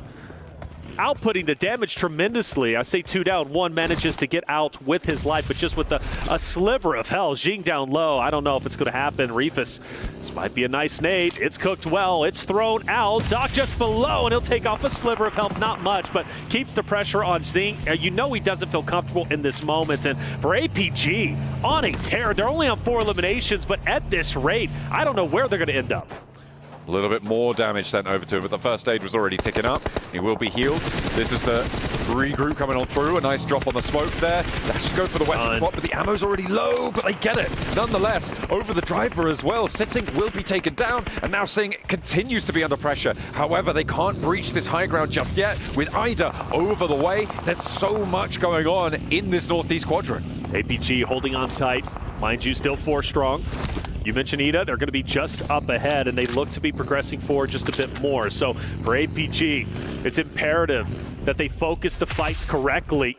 And Aaron, most likely going to be the first one targeted. ZL starts to move up towards that rock. Reefus down low, still trying to keep Thunder Talk in check on the low ground. I love where APG is currently at, and I have to favor them in this fight. But again, if they don't do this properly, Ida is going to eat them alive. Darkin with the nade pulled over towards APG. Thinks better of it. Waiting for someone to give some information away. So all 4 players alive on the northeast side. They continue their march here for Alpha Gaming. We have been hoping for more from this roster. The names they've got have some prestige, and Reefus looks to start to pick up the pace here, but backed off the angle. They'll have to take another crack. 5 eliminations for APG. This could be a first place game. They could take the first place position. Alter Egos are already out. They're going to lose it. Yangon Galacticus most likely has already passed them up. Scarface on your screen. Now Fireflux, again, a tremendous game. Nearly double digits already. 4 members still alive. They started early, and they have refused to slow down. They now start to challenge APG, but Reefus, he's deadly. That man has been hitting shot after shot, and 1 member from Fireflux is now down. Zyol able to find Madcap. A nade over towards Zyol's position, and top is the trade-off here. Scarface forwards, does a lot of work against them, but will not win that trade. Gonna get flushed as well, almost certainly there. And have to fight on as 3 for Fireflux, but hang on a minute, no, because Madcap's down. That's right. He's all the way out on the flank. I think that res is coming through, though. To see, catch the distance, trying to keep APG at bay. Meanwhile, Ida has been there, but not really. You know, could they have taken advantage of this third party? Maybe, but they're well within zone. So the question is, really, can Thunder Talk even start to break in? APG, once this fight does end up concluding, if it does against Fireflux, who have managed to recover, you mentioned those revives, well, now they're going to be a 4-man unit. And I like their chances a lot better in the moment APG starts to regroup. Like Fireflux might be able to keep all 4 of their players alive as well. So 2 full force squads on the eastern side. Something also monumental could be happening. It's brewing, it's bubbling under right now. But Power Esports could be on their way to their first placement point. We've got 10 teams remaining. 2 more need to drop. That is true. But of course, they are at 0 eliminations. Winner, chicken dinner with 0 elims to keep the narrative alive. Let's find out. Well, this is the first time we've seen them really get active this game as they tried to take over the high ground over Fireflux. We've watched Fireflux and APG go toe-to-toe with each other. Fireflux looked to be on their wits' end, but they managed to get their teammates back up. And in fact, this secondary fight looks great. Scarface, let's do it, boy. Continue to push up, get the downs while 1 comes in, but he's going to be traded out. Madcap, though, he's truly devastating, but APG answers back, but only for a matter of time before Catch says enough is enough. We're done fighting you. We're the winners. Everybody turned to pulp on this northeast side of Verdan. Wants more points here with 9 teams remaining. If Fireflux go down now, Power will have earned their first placement point. It's only a matter of time. And a big nade from Ida to close it out. And that is a guaranteed placement point for Power. They're off the mark. Darkin throws a beautiful nade, gets 3 from Fireflux and takes them out instantaneously. And now you got Power, who have been setting up quite nicely to gatekeep the winner from that engagement. In this case, happens to be Ida Esports, who now is focused on Thunder Talk, who stayed alive miraculously as a duo on the low ground. They took heavy losses, but they're giving it right back. They stayed out of the fight for the time being, but now they want to try and wade back on in. King steps a little bit too close to the fire and does get burned. Hits the deck just in time to avoid the spray down. And Thunder Talk keep the pressure on with Darkin falling. That's going to slow Ida down. Going to have to force that res out. Darkin not really in a safe spot with the blue zone pushing in 15 seconds. Not a lot of time to operate here. Aaron thought about it. Do I go for the res? Do I go for the challenge? Well, Jing throws a nay. This could be 2, and it's close enough. Aaron takes some damage. Another one starts to go in, but it's going to be a little bit too far. And now for Aaron, really the last hope for Ida. Potentially another one to I don't know, output some damage, but all eyes on Aaron in the moment. It is amazing. Thunder Talk has put up this much of a fight. They're towards the bottom. They desperately need points to elevate themselves towards the top 5 running, but 4 eliminations, their best game we have seen so far, and it could get even better. Looks like Aaron will go down last. And Ida, very, very down on their luck. Now it's just Emre who was across the way, disengaged from that fight for the longest time. Finally, one of the power players gets taken away from this, and Easy on the forefront will need a little bit of a rescue mission from the rest of the team. Not going to be easy, and actually it's Ragnar who gets caught on the sidelines. So Easy able to find that shot, and DRX now starting to come alive here. They've been in this compound for the longest time, and they want to try and inflict pain now onto the rest of the circle, but El Hadji is still on the hunt. Yes, he is. For Ragnar's sake, though, I think he tried to get a little bit too fancy on the off angle, and it ended up being his undoing. And, well, he loses his life in the meantime. For Power, though, they look great. DRX is the only team, though, who is left alive with 4 members. But Power's positioning is great. They're hitting wonderful shots, but you gotta appreciate DRX. Able to utilize this low ground, this little divot. They're going to be devastating. Power, it's going to be hard to knock DRX off of this spot. Yangon Galacticos as well on that northern side. Going to be difficult to navigate there. You've got solos on every single side of the circle, and right now the most dangerous one is probably Loxy on that southwest edge for Regnum Karya. I would say so. Loxy could be devastating. Say Cloud, though, hits a nice shot, and that's going to be 2 from Power, dropping off, and the chances of making it to top 3 to the podium now ends. But as you said it best, they do get some placement points, so there is a positive for Emery. He tried his best to stay alive, but DRX takes him out without any drama whatsoever. We're now down to our top 3. Okay, this should be a free win for DRX right now. They've been able to hold this compound for so long. It's 2 solos, and neither of the solos are in this next circle. They've got control of the hillside. They're in overexposed positions. So Easy goes down, and that is going to be a nice pickup, actually. Hang on a minute. Very nice. I said it should be a free win. Hang on a minute. We're just getting word that I lied. I lied to you. Well, let's see what ends up happening. The pickup might be able to come through. We mentioned Loxy as well, right? From Regnum Karya. He's going to be potentially devastating. And both players, right, from Yangon Galacticos as well as Loxy from Regnum Karya, they're going to be pincering in this DRX roster. Looks to be a beautiful nade. I believe it does connect just a little bit. Here comes DRX. Now, I don't want them to get too aggressive here. They now have 2 players down low, and overexposing yourself to Say Cloud might be a reason why these solos could take a win. Say Cloud has a brilliant sideswipe here, right? You can see that ridge line that rolls down the hill away from Hyunbin. That is what Say Cloud is playing on. So Hyunbin flexing down this way. I really like this idea. Loxy should be taken care of by the blue zone. That will just sort of conclude itself here. Yep. And Say Cloud, sure, he might have the sideline swipe, but the center of the circle is still under control for DRX. And they do manage to keep things together, right? It's not going to get too spicy out here in the open, and he will fall down. DRX close it down. A little bit quiet on that one, but points are points are points, and they will take those 10 placements, add them to their tally, and they'll be up there with the best of them at the top of the table. Without a doubt, DRX, just like Power's been eliminating, right, and getting all their elimination points, basically securing top 5 just off of that. DRX has done a phenomenal job in the placings. 4th place in game number 1, 10th place in 2nd. They fall down a little bit, but 2nd place in 3rd, or the 4th game, I should say, and then 3rd place in the 5th, and then, of course, 1st place coming out right before your eyes. Beautiful job from DRX, highly consistent in the podium category. That's going to be incredibly valuable when we get to Smash Point on day number 3. DRX, so strong, so powerful, and finally able to get a win. That was 4th in the 1st, 3rd in the 3rd, and 2nd in the 4th, and a 1st in the 5th there for coming through from DRX. Hope you guys are following that. We certainly were here in the booth, but we are going to head to a quick break whilst we get ready for our final Miramar of the day. Don't go anywhere.